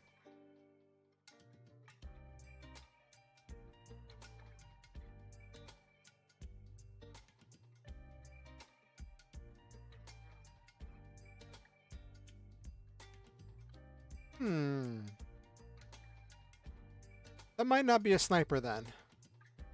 That might be more of an operator with being able to shoot multiple times.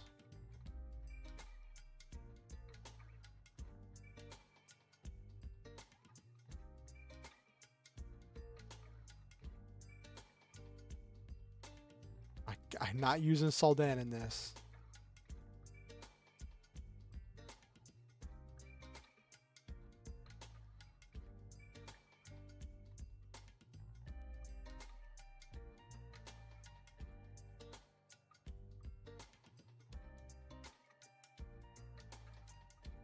Ba ba ba ba.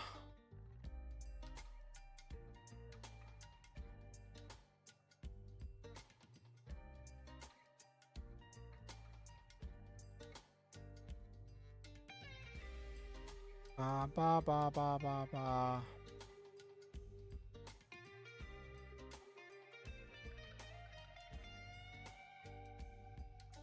Makes me mad that the Soldan homebrew adds a carrier, but it's only a carrier for people, not a carrier for mechs.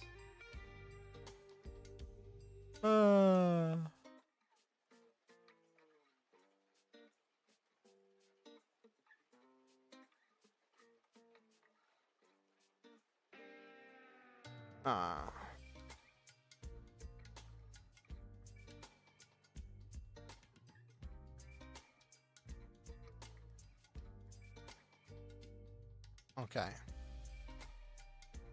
Ba ba ba ba ba.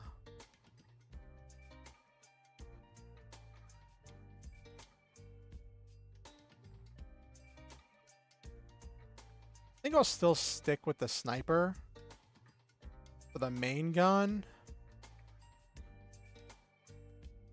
You know, I'll find an image later. I'm gonna make a carrier missile Zoid.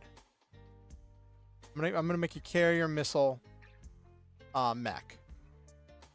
Don't know if it'll be a Zoid or what image I'll use for it. I'm just gonna use something. Okay.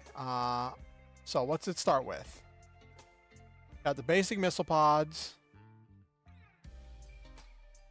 which are 4, 5, 6.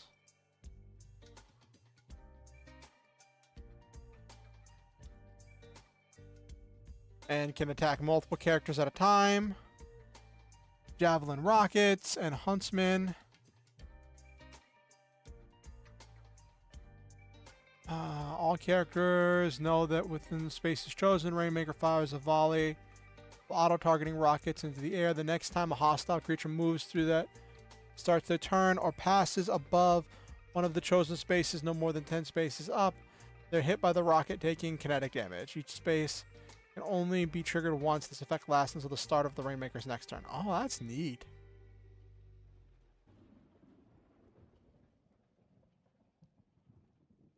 But it has to be empty spaces. So you would just choose choose spaces that just force your opponent to go around you.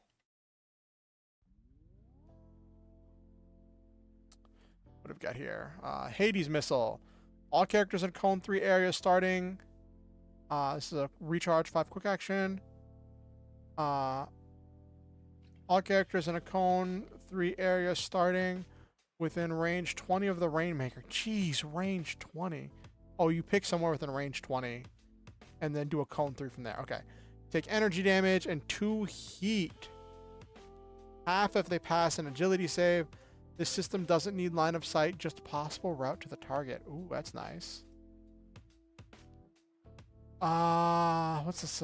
Some type of drone? Blows a HAL missile in an adjacent space and picks a target at range 20 with line of sight. At the start of the Rainmaker's turn, the missile flies 3 spaces towards its target. 6 if the target has lock on. It moves directly, maneuvering around cover and terrain if needed. When it collides with the character, it reaches the target, creates a burst 1 explosion. Characters in the affected area take 16, 20, 24 energy damage. Half if they pass an agility save. That's redonkulous. Make Rainmaker pick 6 spaces for Javelin rockets, not just 3. How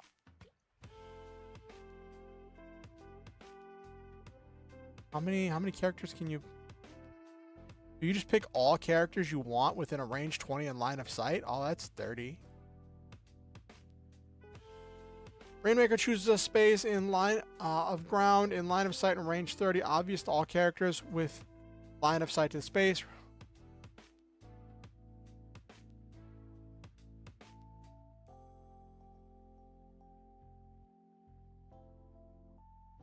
All right.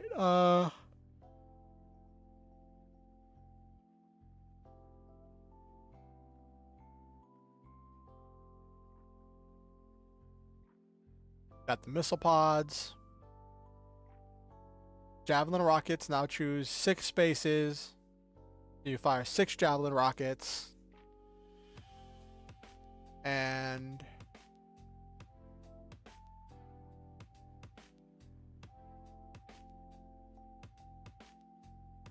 players see the missiles coming, so they have time to get out of the way.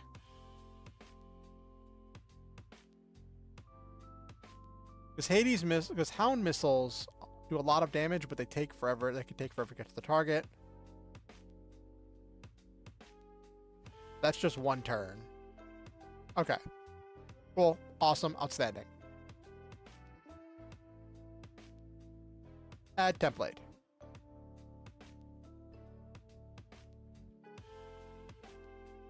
Ship template.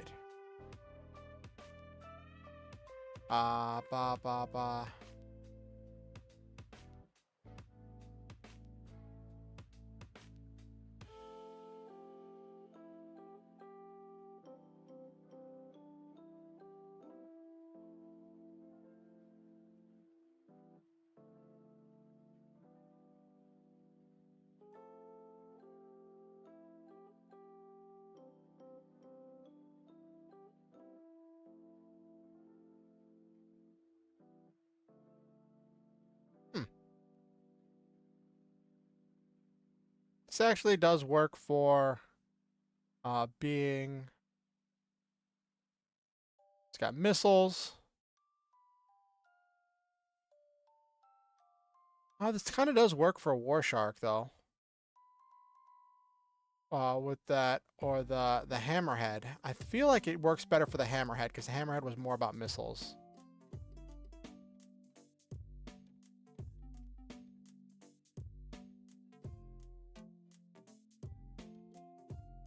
How fast is this thing? Yes, fire the missiles, exactly. It's a big hovering ship.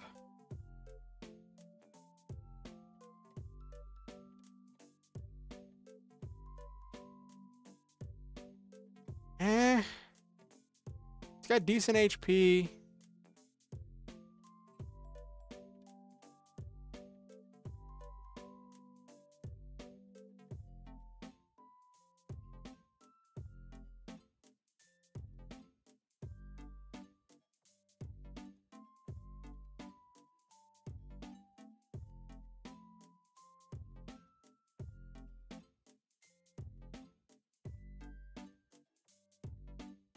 Missile ship. I don't know what I'm gonna make this look like.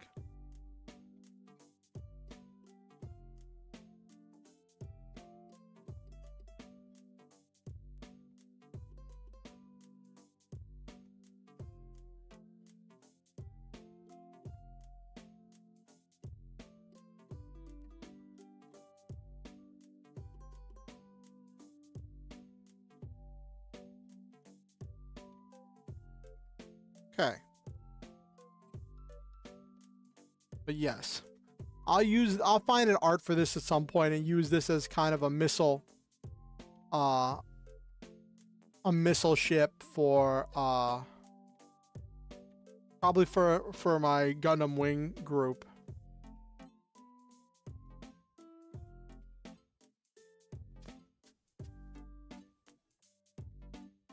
Okay.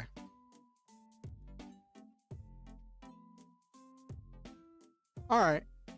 That works.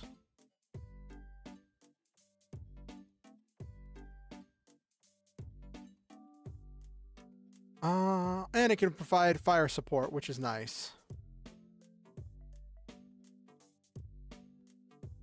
It can provide long-range fire support as the team gets in place. There's one of these. Hold on. Carrier.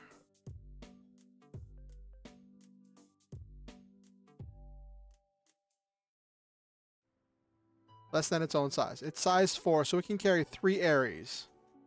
Or it can carry... Ooh, okay. So it can carry 1 Ares and 2 Leos.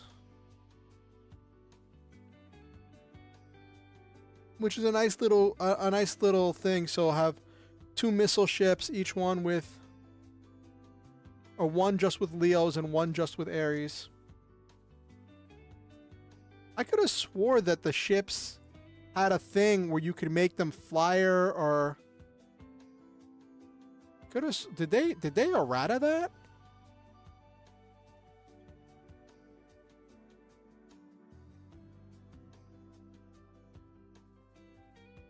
Ah.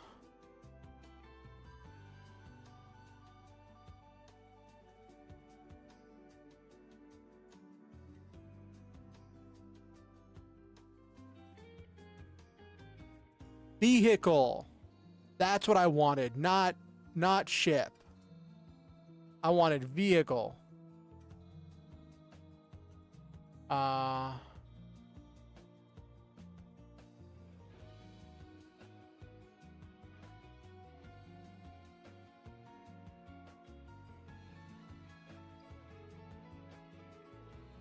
Choose one or more options from the list.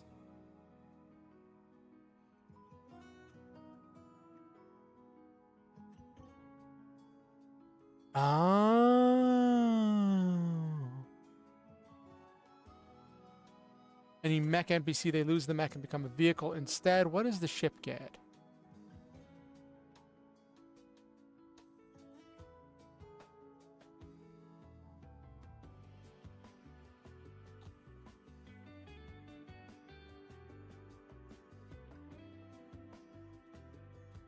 Oh, so this turns the mech into a ship. Okay.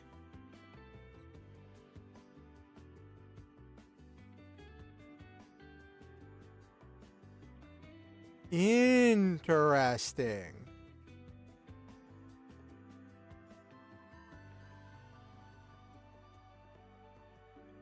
A self-destruct skill? I could do that. So actually, it's really funny, Nabiru, that you mentioned that. There's this one enemy type called Operator that has this thing where whenever they're defeated, they instantly explode. So that way no one can get their data. No one can get their data or anything from them.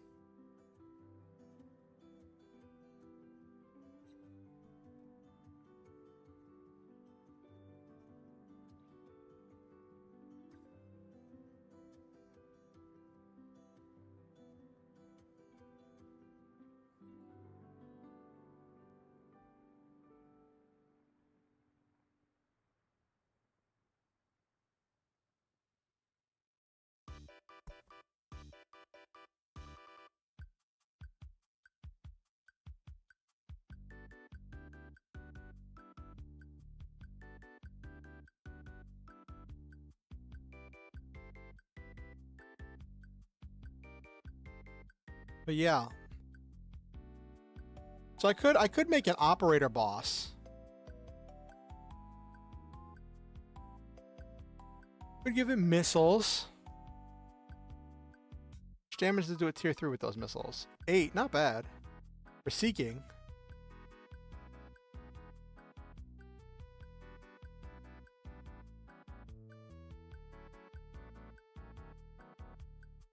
And it teleports. That's one of the other things. It's got like some advanced like teleporting tech.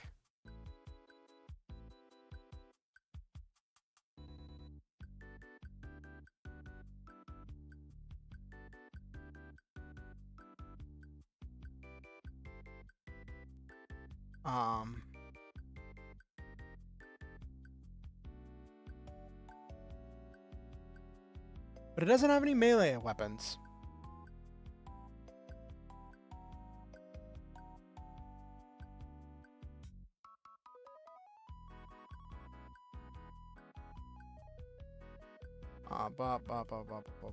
Bullshit.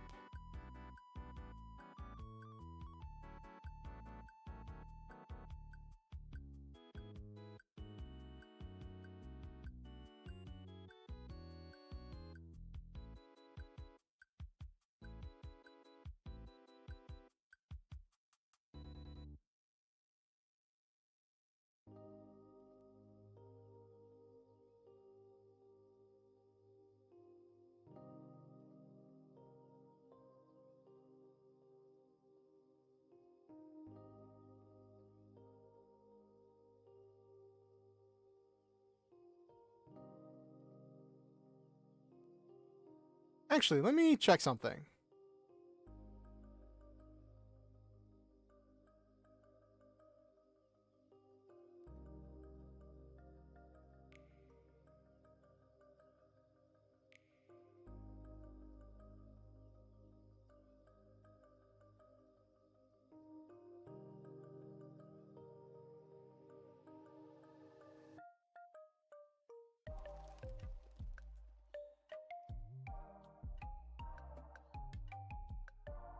Flight hover, here we go.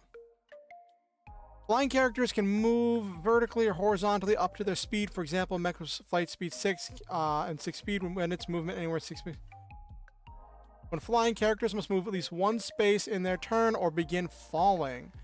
Flight movement must follow a straight line. However, if a character takes additional movement actions such as boost, these can be used in a different direction. Flying characters have immunity to prone. Flying characters begin falling if they become immobilized or stunned or can't move. Flying characters take structure damage or stress, must proceed on an agility save to begin falling. Some advanced mechs have hover. Hover acts is an advanced form of flight. Hovering characters do not need to fly. Oh, so hover is better than fly. Oh, okay. All right, that means whoop. That means two things. One,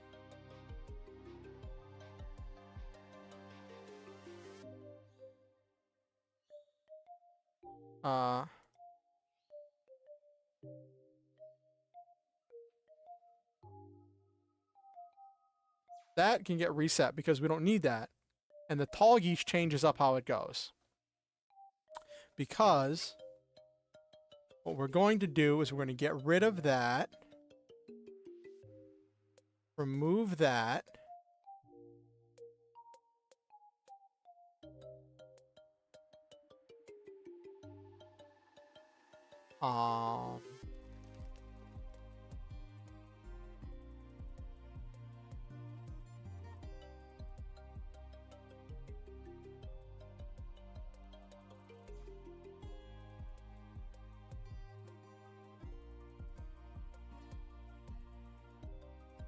Move lead the charge. And then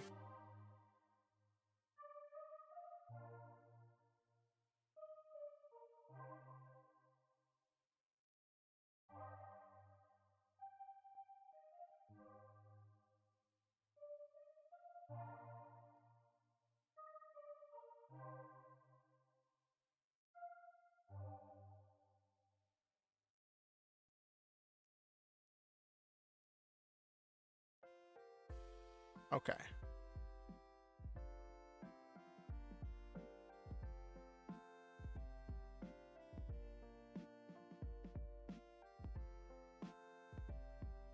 There we go. That fixes the tall geese. It's not super fast. I wish it was faster.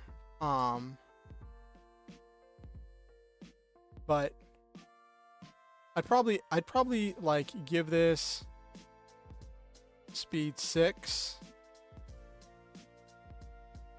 Probably just give it speed 6 just to be safe.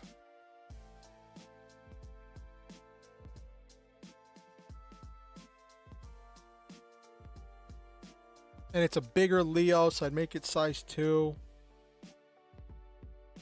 Actually, how tall is the tall geese? Tall geese is 17.4 meters and 8 point, and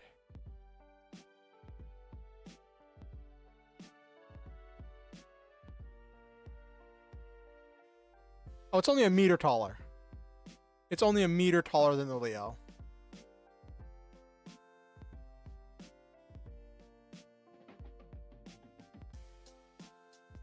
So it's not a size 2. There we go. Cool.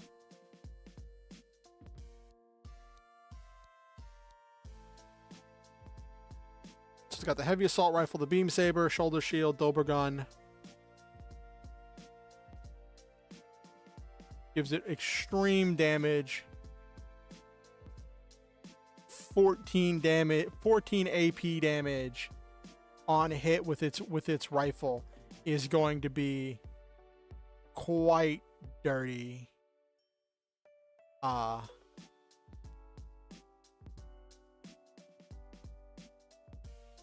No one's gonna want to avoid it, that's for sure.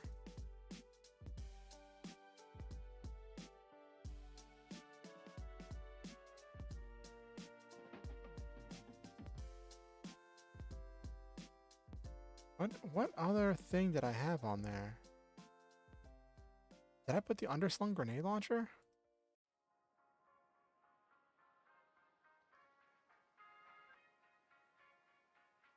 Rank discipline. I must have renamed something. Okay. Okay. Cool. Wow, 1044. Built a missile ship, built some units. Some absolute units. I'll stop.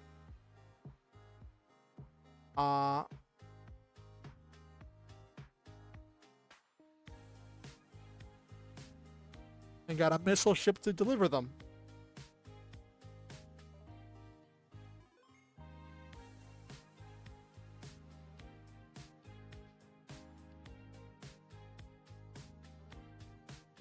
Doesn't have to be fancy.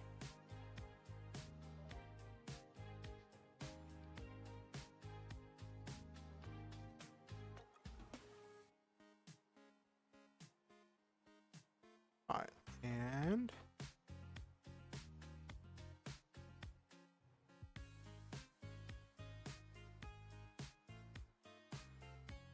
all right.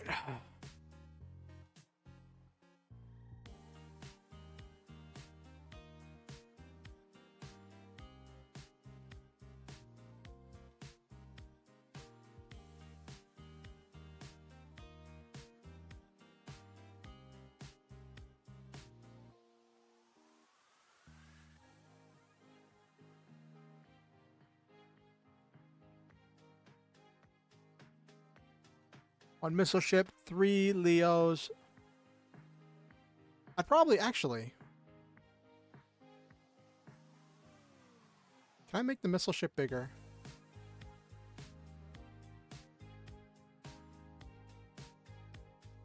Nope, 4 is as big as it goes. Okay.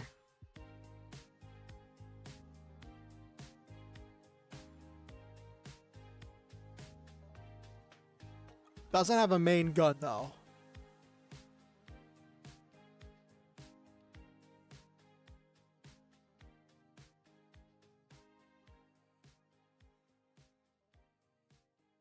The 2 Ares fly alongside the missile ship. I have a gunner ship that's made out of a sniper, which is pretty fun.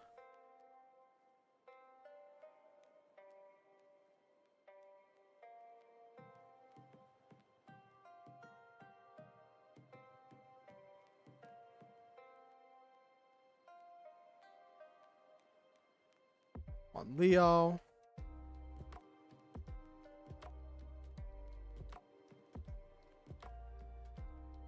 So in my Sunday game there are 3 players.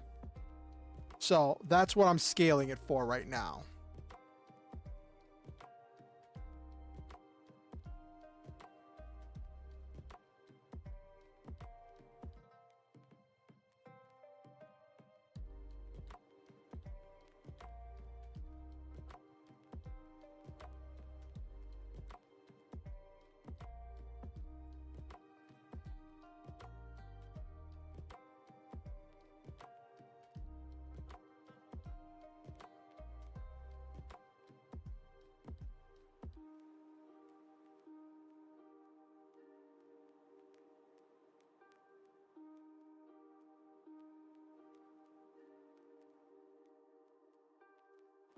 Probably do 1 Ares for support fire.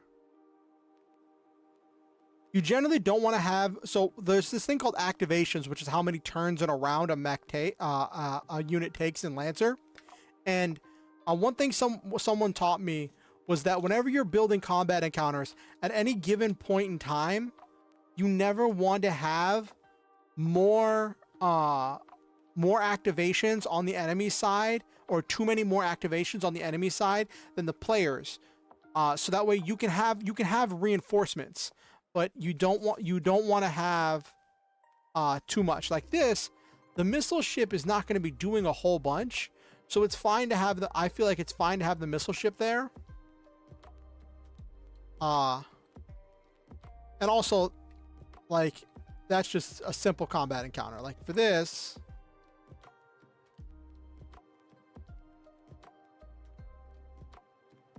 actually,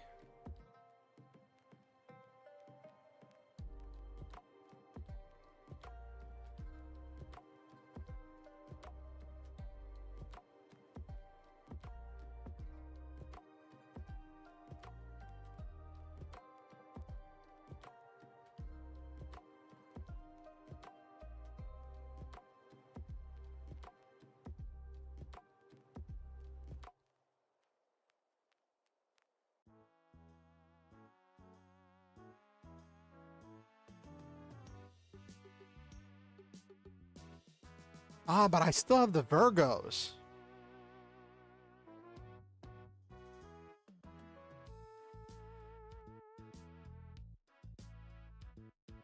The Virgos are pretty powerful, so I would probably do...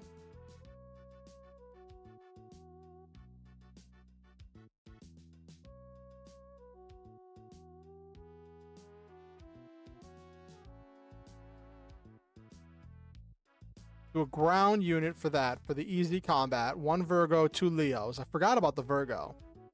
That shield unit.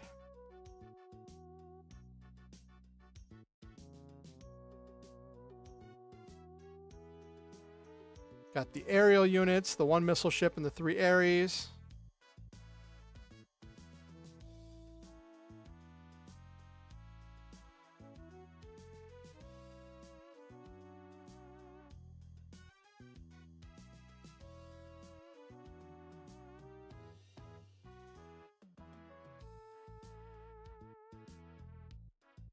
Two Leos and 1 Virgo come in as reinforcements when the first wave is taken care of.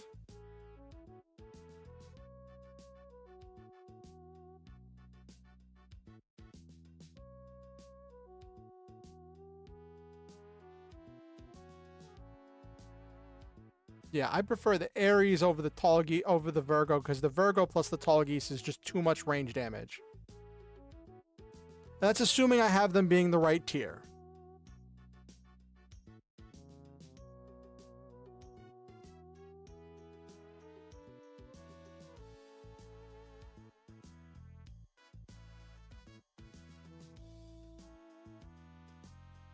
Now, having the Ares there is going to make it very difficult for the players. Because the Ares is going to be supplying a lot of damage with the heavy assault rifle and the missile launcher.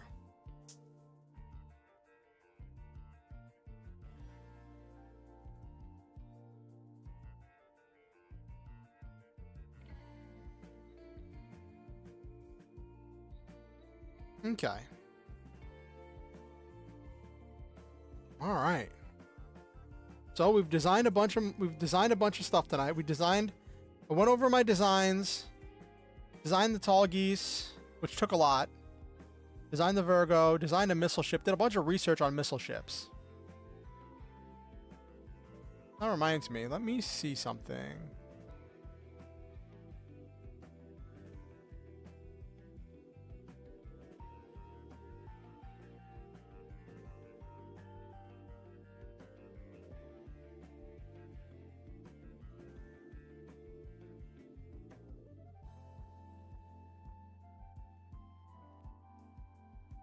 I'll probably just pull a different Gundam.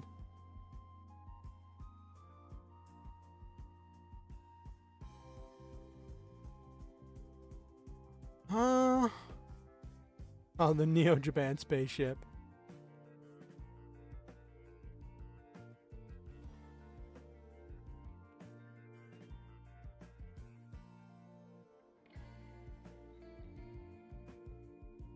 What's this thing got? What's it got? Standard armaments. Beam cannons.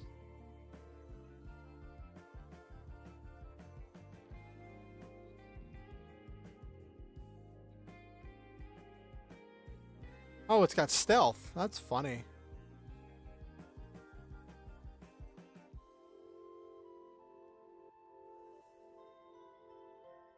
Yeah, definitely going to just use a regular,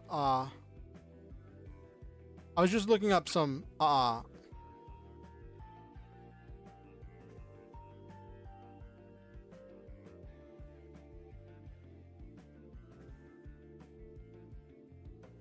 my gosh.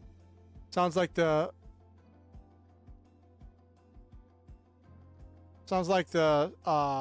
busted smoke detector's going off again. Give me 1 second. I'll be right back.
Well, apparently nobody else heard the smoke detector going off, which is weird because it stopped going off by the time I got up there.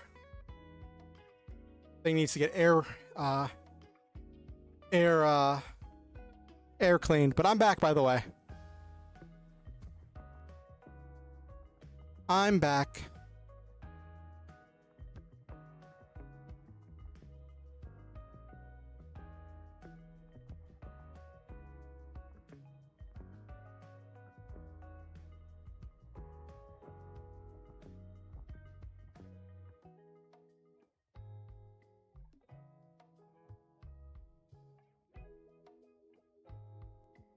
All right. So what's everybody else's plans for the week?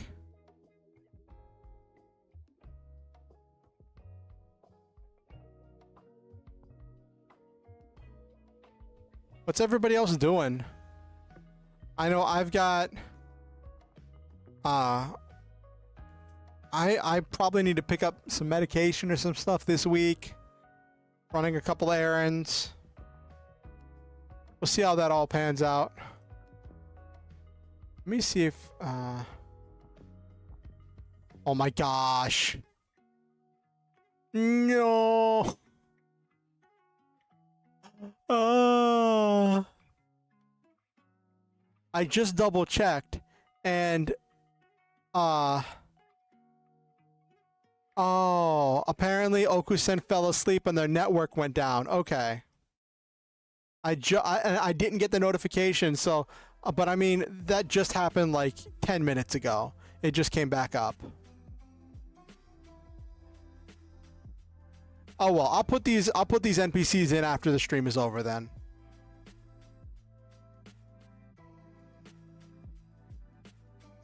More anime, more manga, hopefully. Cool. Running campaigns on stream. Cool. Wednesday, temporary work plus stream.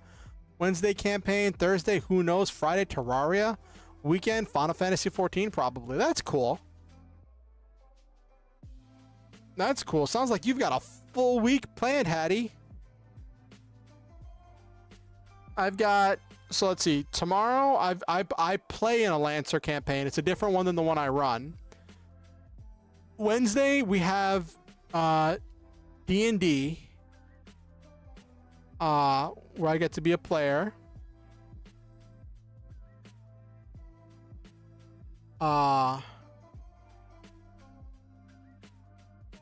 Wednesday night's a date night with my partner after D&D.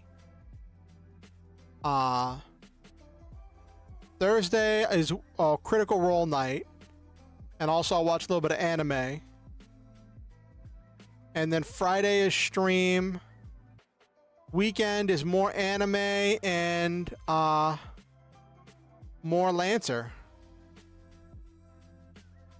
So that's what I've got. That's what I've got for today. Oh, for this week.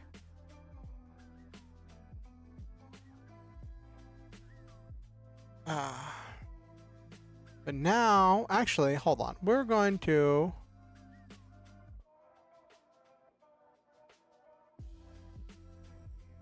I have wanted to show all of you this stuff.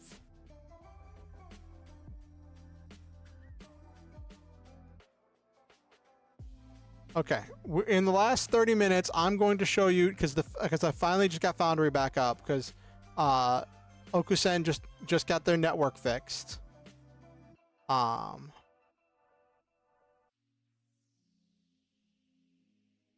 Okay.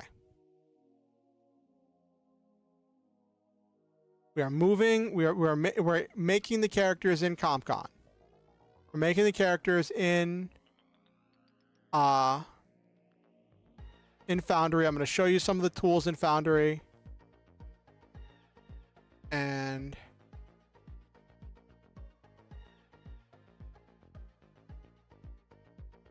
so this is Foundry. So I have the House of Zemex split between the Gylos Empire and the Helic Republic. Which is where I have the Command Wolf and the Shield Liger. And I have to edit this one because this Leo I made doesn't suit what I want it to. So let me show you how you can edit things in Foundry. You go to Edit.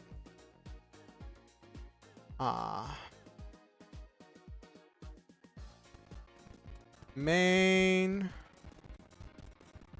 Threat 1. What did I do here?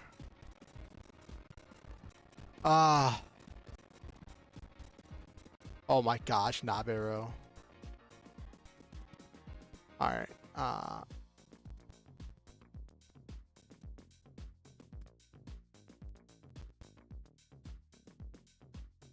no, I didn't change anything, so I just made it.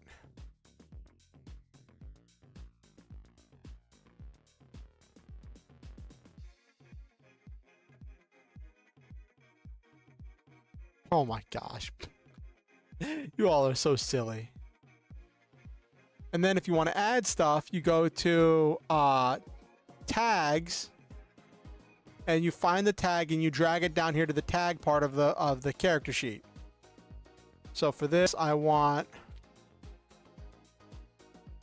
armor piercing and reliable 1. And then change this beam saber.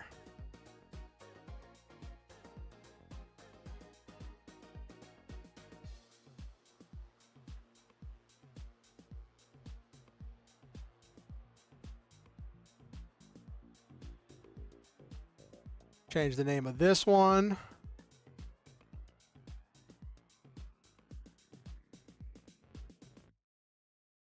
To bazooka.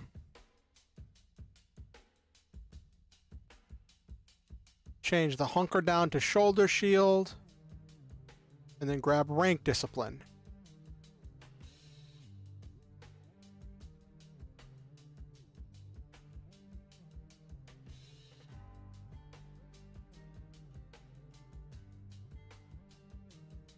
Okay.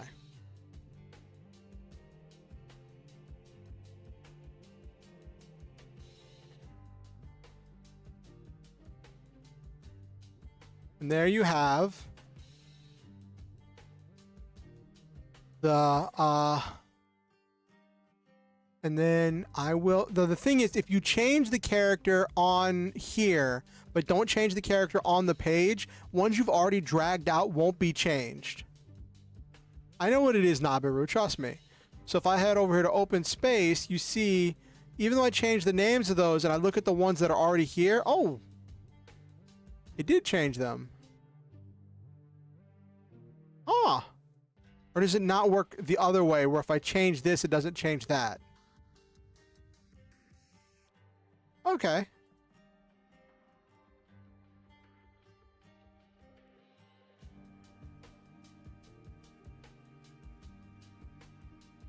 Okay. Yep.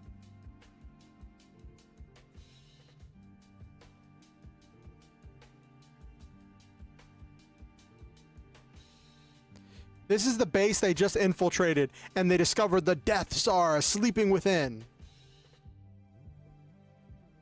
The ones with these power symbols were shut down because they got the base by surprise.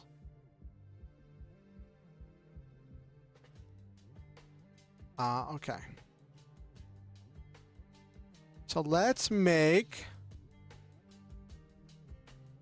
Ares. NPC. Okay. So, you grab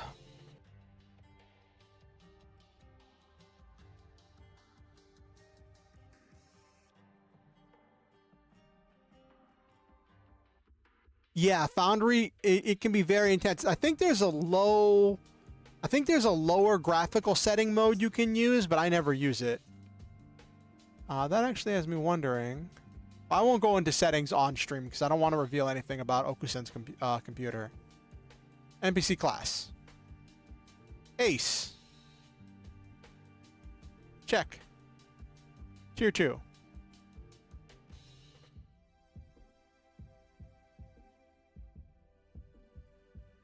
Just grab rapid response. And what I like about Foundry when you're building these, at least in the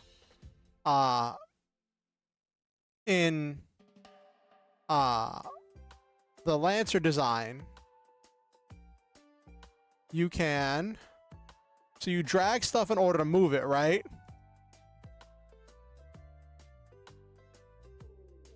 Oh, that's so frustrating, Nabiru. So one of my friends was telling me that there's a way that the Game Master, if you can, there's a way to compress map files without decreasing much of the quality, that makes them process a lot easier. And like, if players are having trouble, it's possible to compress the maps so they're easier to load. Because we were having trouble loading maps, and I found out that was a thing. So now you can go to NPC feature, which is what I want, and I don't want NPC template, I want an NPC feature. And I click template. Aw. What's this? Oh, this is just banging people.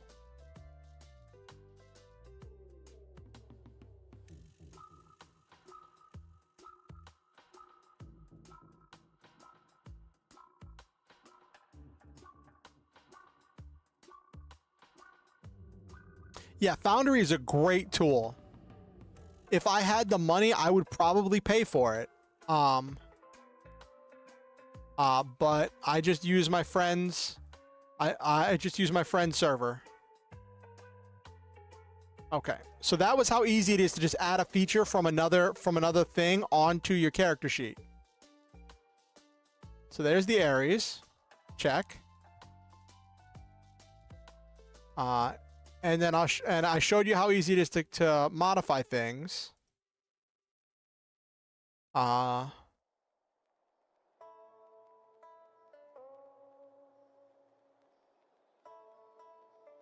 Let me make, and I'll show you what it takes to modify the stats too. So I'll make the tall geese now. What did I make for the commander?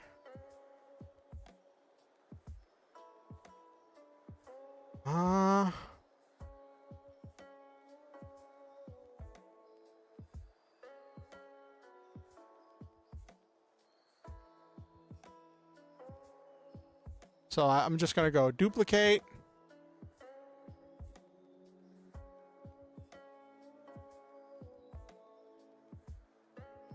I'll upload the pictures later. Shoulder shield, rank discipline. I know I'm gonna get all of the things anyway.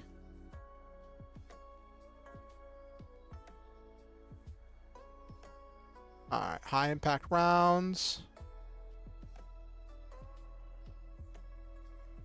Micro missile barrage.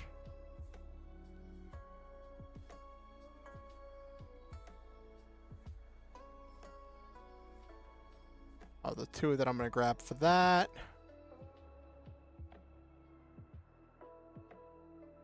Oh no, I dropped the bazooka. And then, because I'm gonna instead grab auto targeting.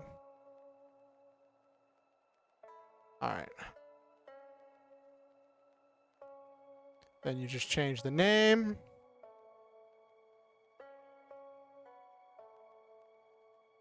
Dobergun. We'll call them Dobergun rounds. Make this tier 3. Now we add a template.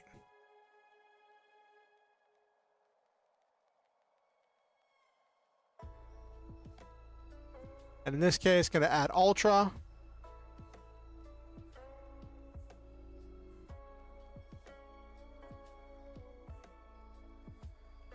Which adds a whole bunch of stuff to it.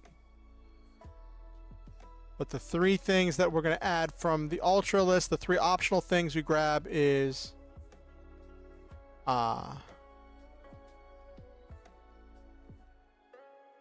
Siege Shield,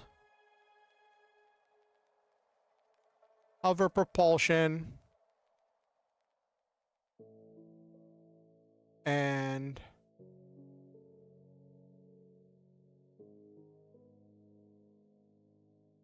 Supreme Melee.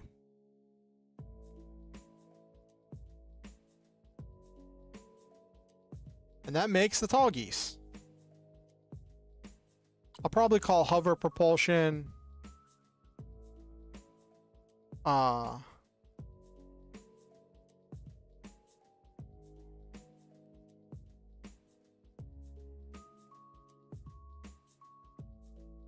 what was the tall geese? What were they called on the tall geese?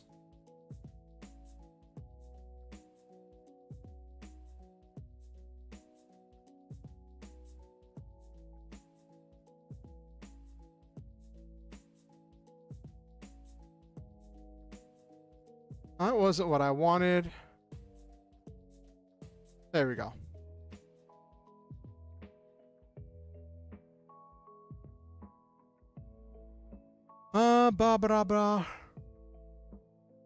Super vernier thrusters. That's what it was. Super vernier boosters.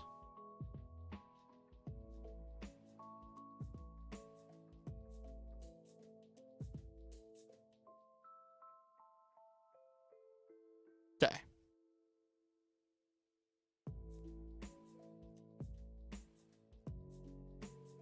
And then as for changing the actual stats up here, you have to change where it has the equipped class, because you can change this without changing the actual template, because you can't change the class in the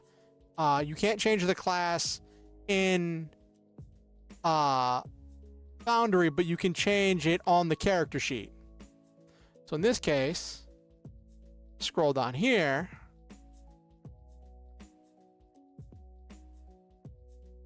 Give it 6 speed. So it's a little bit faster. So tall geese is faster. hits harder, is harder to kill.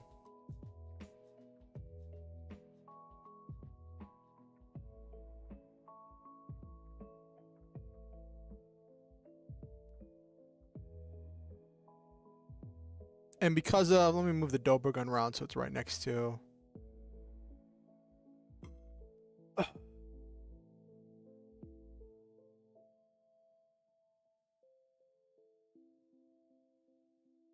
Okay.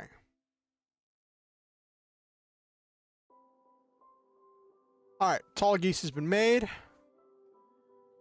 Still got 15 minutes left to stream. We'll upload those pictures later.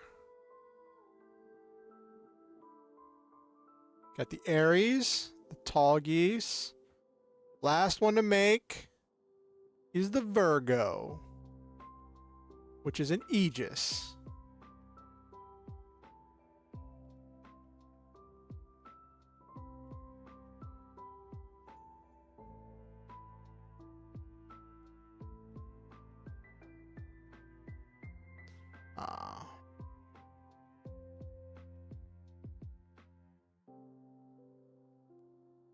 All right. Making a tier 3 Aegis.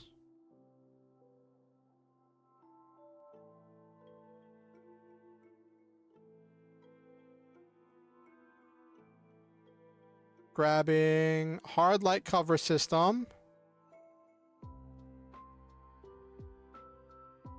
I think Guardian? Yeah, Guardian. I wish there was a way to import directly from CompCon, but, you know, we do what we can with what we got. Edit. Okay, cool. And what did I do for this? 246, 4810, 246 attack bonus, AP. Okay.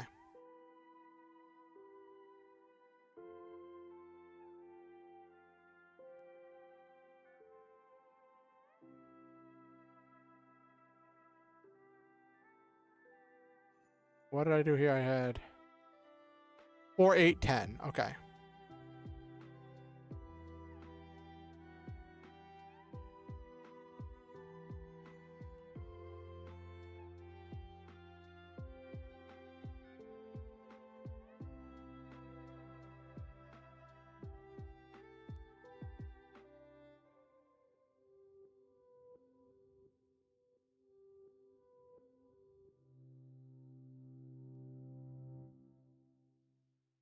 Heavy cannon.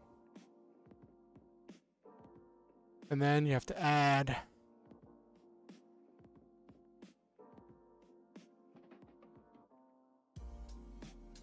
AP. That was the last thing.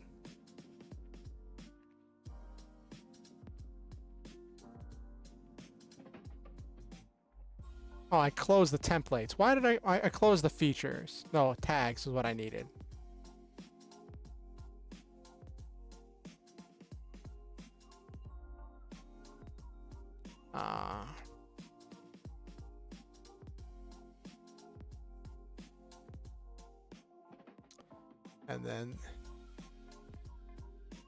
And then this was called Beam Cannon.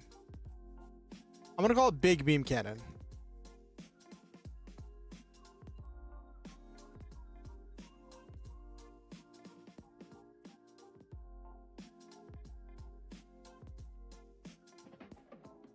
So it's got Big Beam Cannon, which are gonna do a bunch of damage. Guardian, defense, net, hard light cover system, regenerative shielding. No, that's not what I wanted.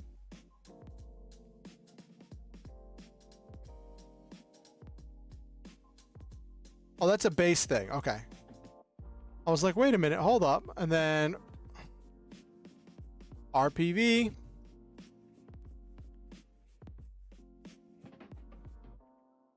Bonus HP, vulnerable to attack. No pilot.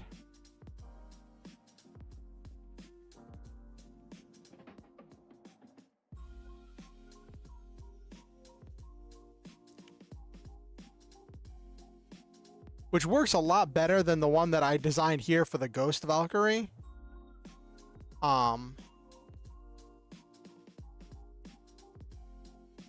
which is kind of funny.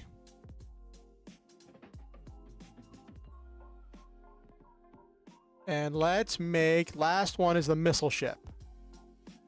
We got 12 minutes left to stream, so let's make that missile ship.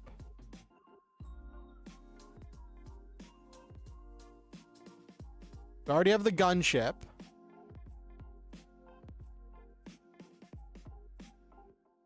And this is going to be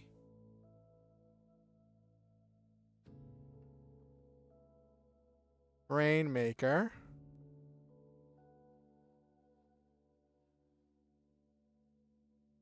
With the optional things of Endless Rain and Atlas Missiles.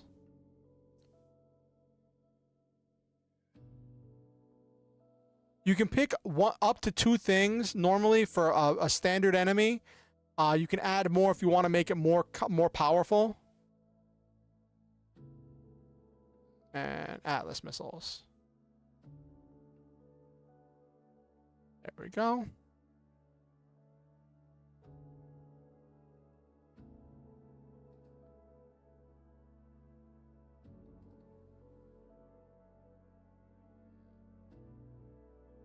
And then NPC template.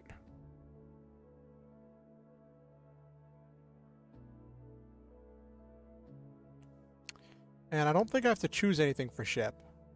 Nope, there's no optional features. Okay.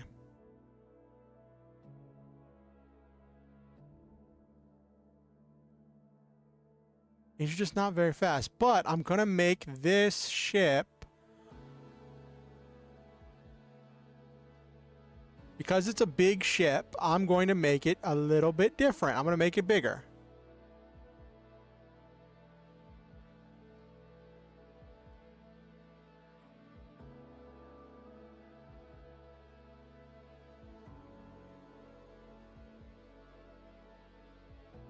I was going to see if I could edit that, but let me just...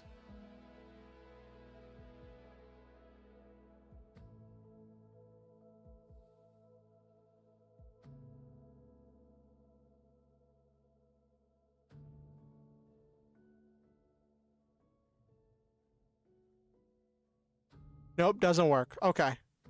This massive size thing overrides it, so it becomes size 4. Okay.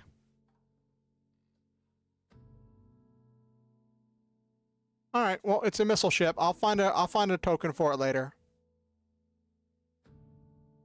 So I can bring out missile ships and rain down missiles on enemies. Mm-hmm.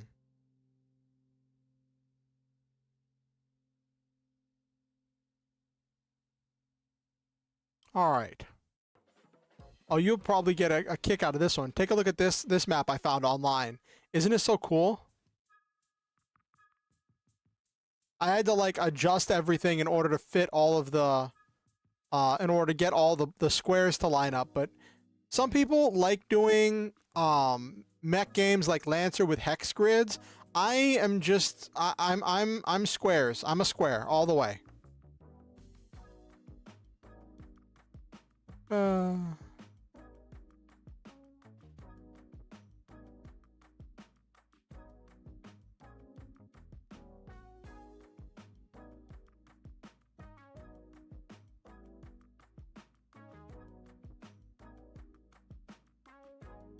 This looks like a scene from a manhwa. Maybe. Maybe. You never know. You never know, chat. Anyway, that was how you make stuff in Foundry. I just put in Foundry everything we've made so far. I'll upload the tokens for them later. I don't know if I want to keep this Leo commander. I made it because I wanted to have a stronger Leo to use in addition to everything else, like on the field, but like just not sure if it's gonna fit in the new theme. And also, let me rename this.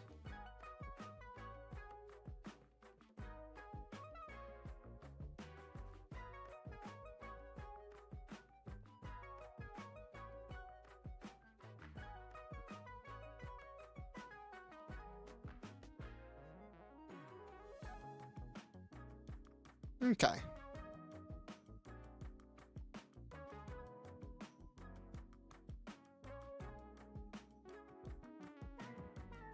Still got to make the Whale King.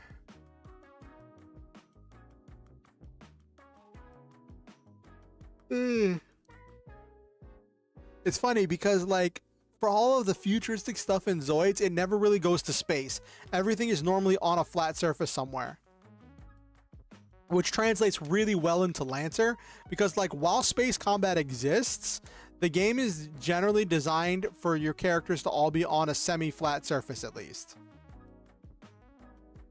But yeah. I just wanted to show you all that. Thank you all for humoring me. I realized that, like, this wasn't super interactive and, like, it wasn't like a super, like, active stream, but I had fun.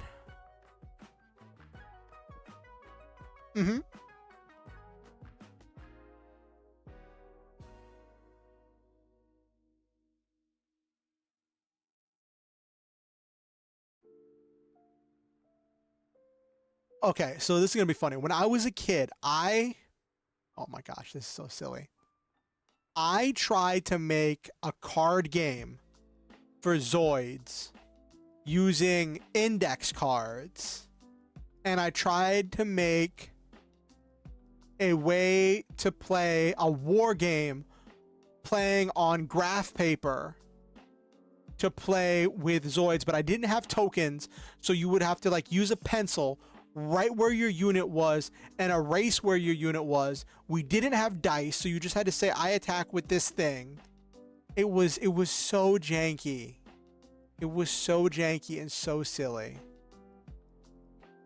Oh my gosh. So when I was in school, when I was a kid, we had, for one of the grades, I think it was like 8th grade, at the start of the year, we filled out this thing, this questionnaire about stuff that we liked, right?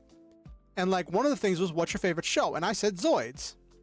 And then at the end of the year retreat before that our class went on, because it was, you know, our last year in middle school, whatever, before we went to high school, the teacher would read off random things from that questionnaire, and people had to guess who the thing was. And it said, favorite TV show, Zoids. And I was so nervous. I was so scared because anime wasn't really a big thing at the time. So I just kept laughing maniacally because I didn't know what else to do. And I was so scared and so nervous. And everyone's like, yeah, we just knew it was him because he just kept laughing. And I'm like, I didn't know what else to do. Oh my gosh. So many silly repressed memories.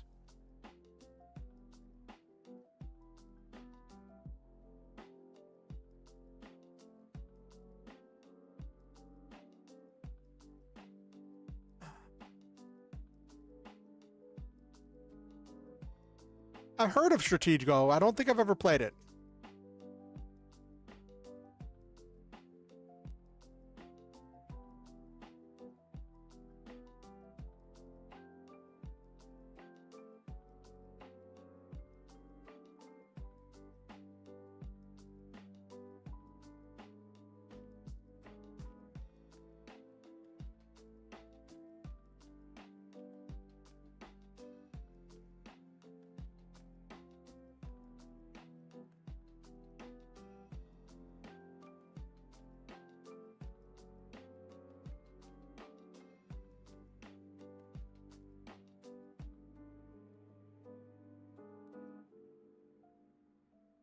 I feel like that game would work for so many things. Just put a Zoids mech on each piece. How does the game work?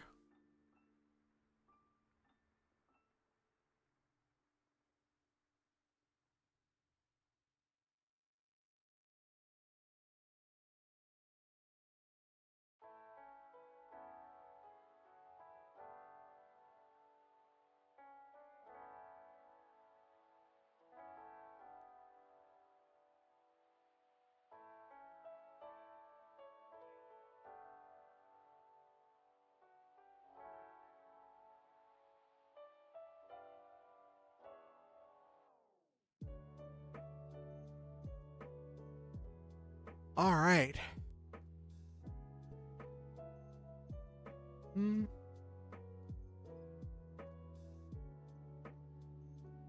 It's like war with a deck of cards, but your pieces are standees and you move them one at a time like checkers. Oh my gosh, my model is going berserk right now. Okay, there we go. That's better. If your piece attacks another, you both show the higher number wins. But your pieces are standees and move them one at a time like checkers. Okay.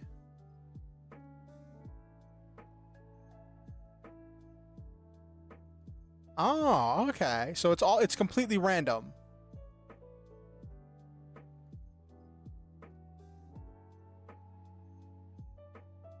Like the person who wins is completely random.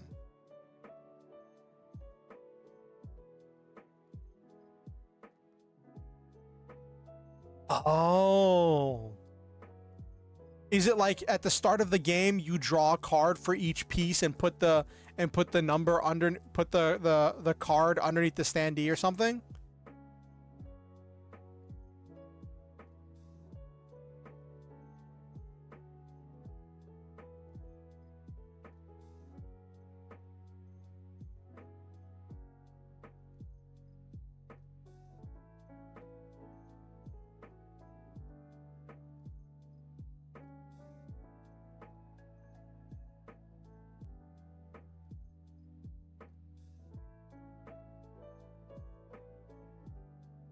Okay.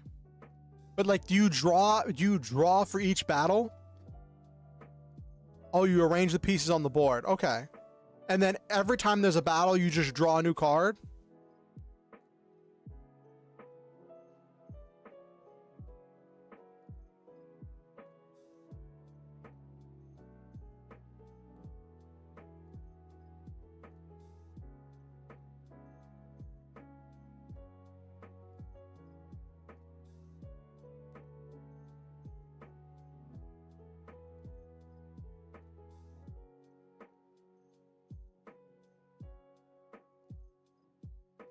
Hmm.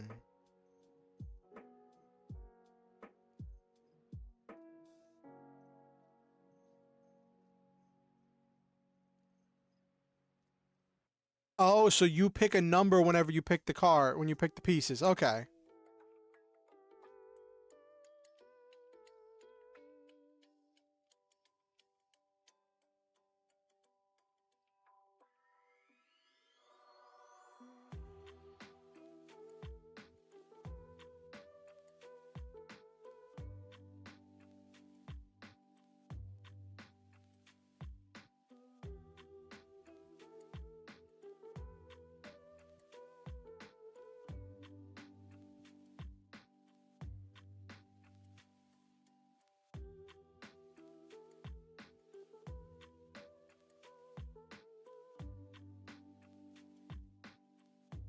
Since you can have your highest numbers anywhere on your board. Okay, so you know ahead of time what number you're putting where. Okay.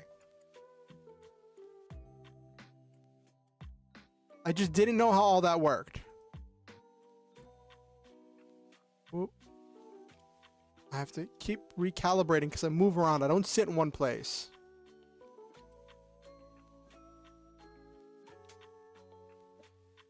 Okay. That makes sense. Anyway, thank you all for humoring me, coming along on this adventure with me, and playing, watching me goof around and do silly things as I try to have fun with all this.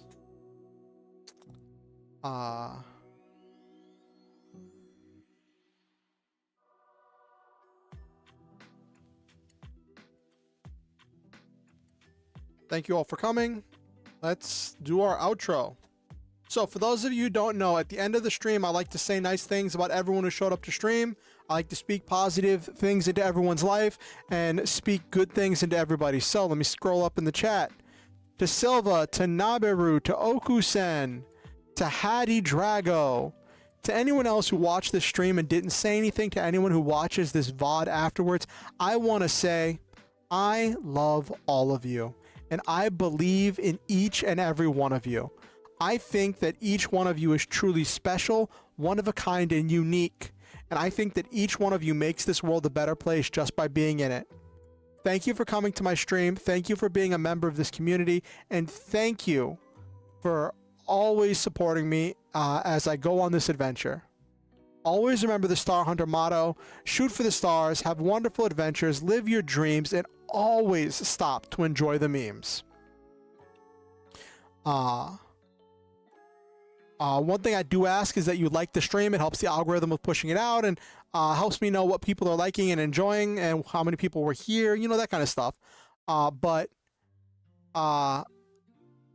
with that said, if you have any friends, family, nemesis, enemy, goofball, best friend, ally that you think might enjoy my content, feel free to show them my content or invite them to the next stream. Next stream is going to be Friday, 8:30 p.m. EST. I look forward to seeing you all there. It'll probably be a gaming stream because I'm doing more of those now. Never know, might be a writing stream. We'll see. But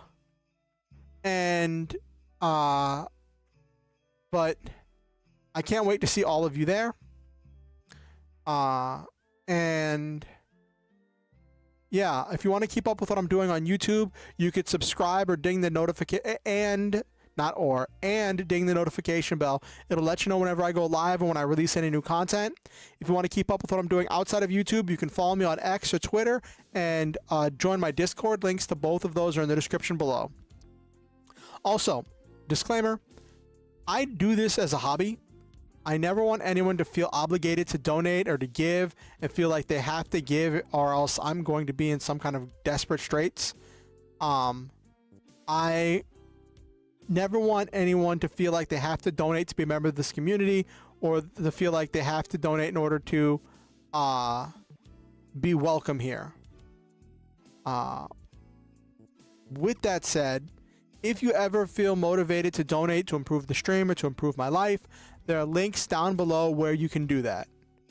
I appreciate each and every person who's donated, who's helped me with things in the past, who's helped improve my life and done so many things for me. I appreciate each and every one of you. Thank you all so much for everything you do. And I will see all of you next stream, which is Friday, 8:30 p.m. EST. Thanks for coming. Thanks for humoring me. Thanks for seeing this little silliness I come up with in my brain as I tinker around with Lancer NPCs. Good night, everybody.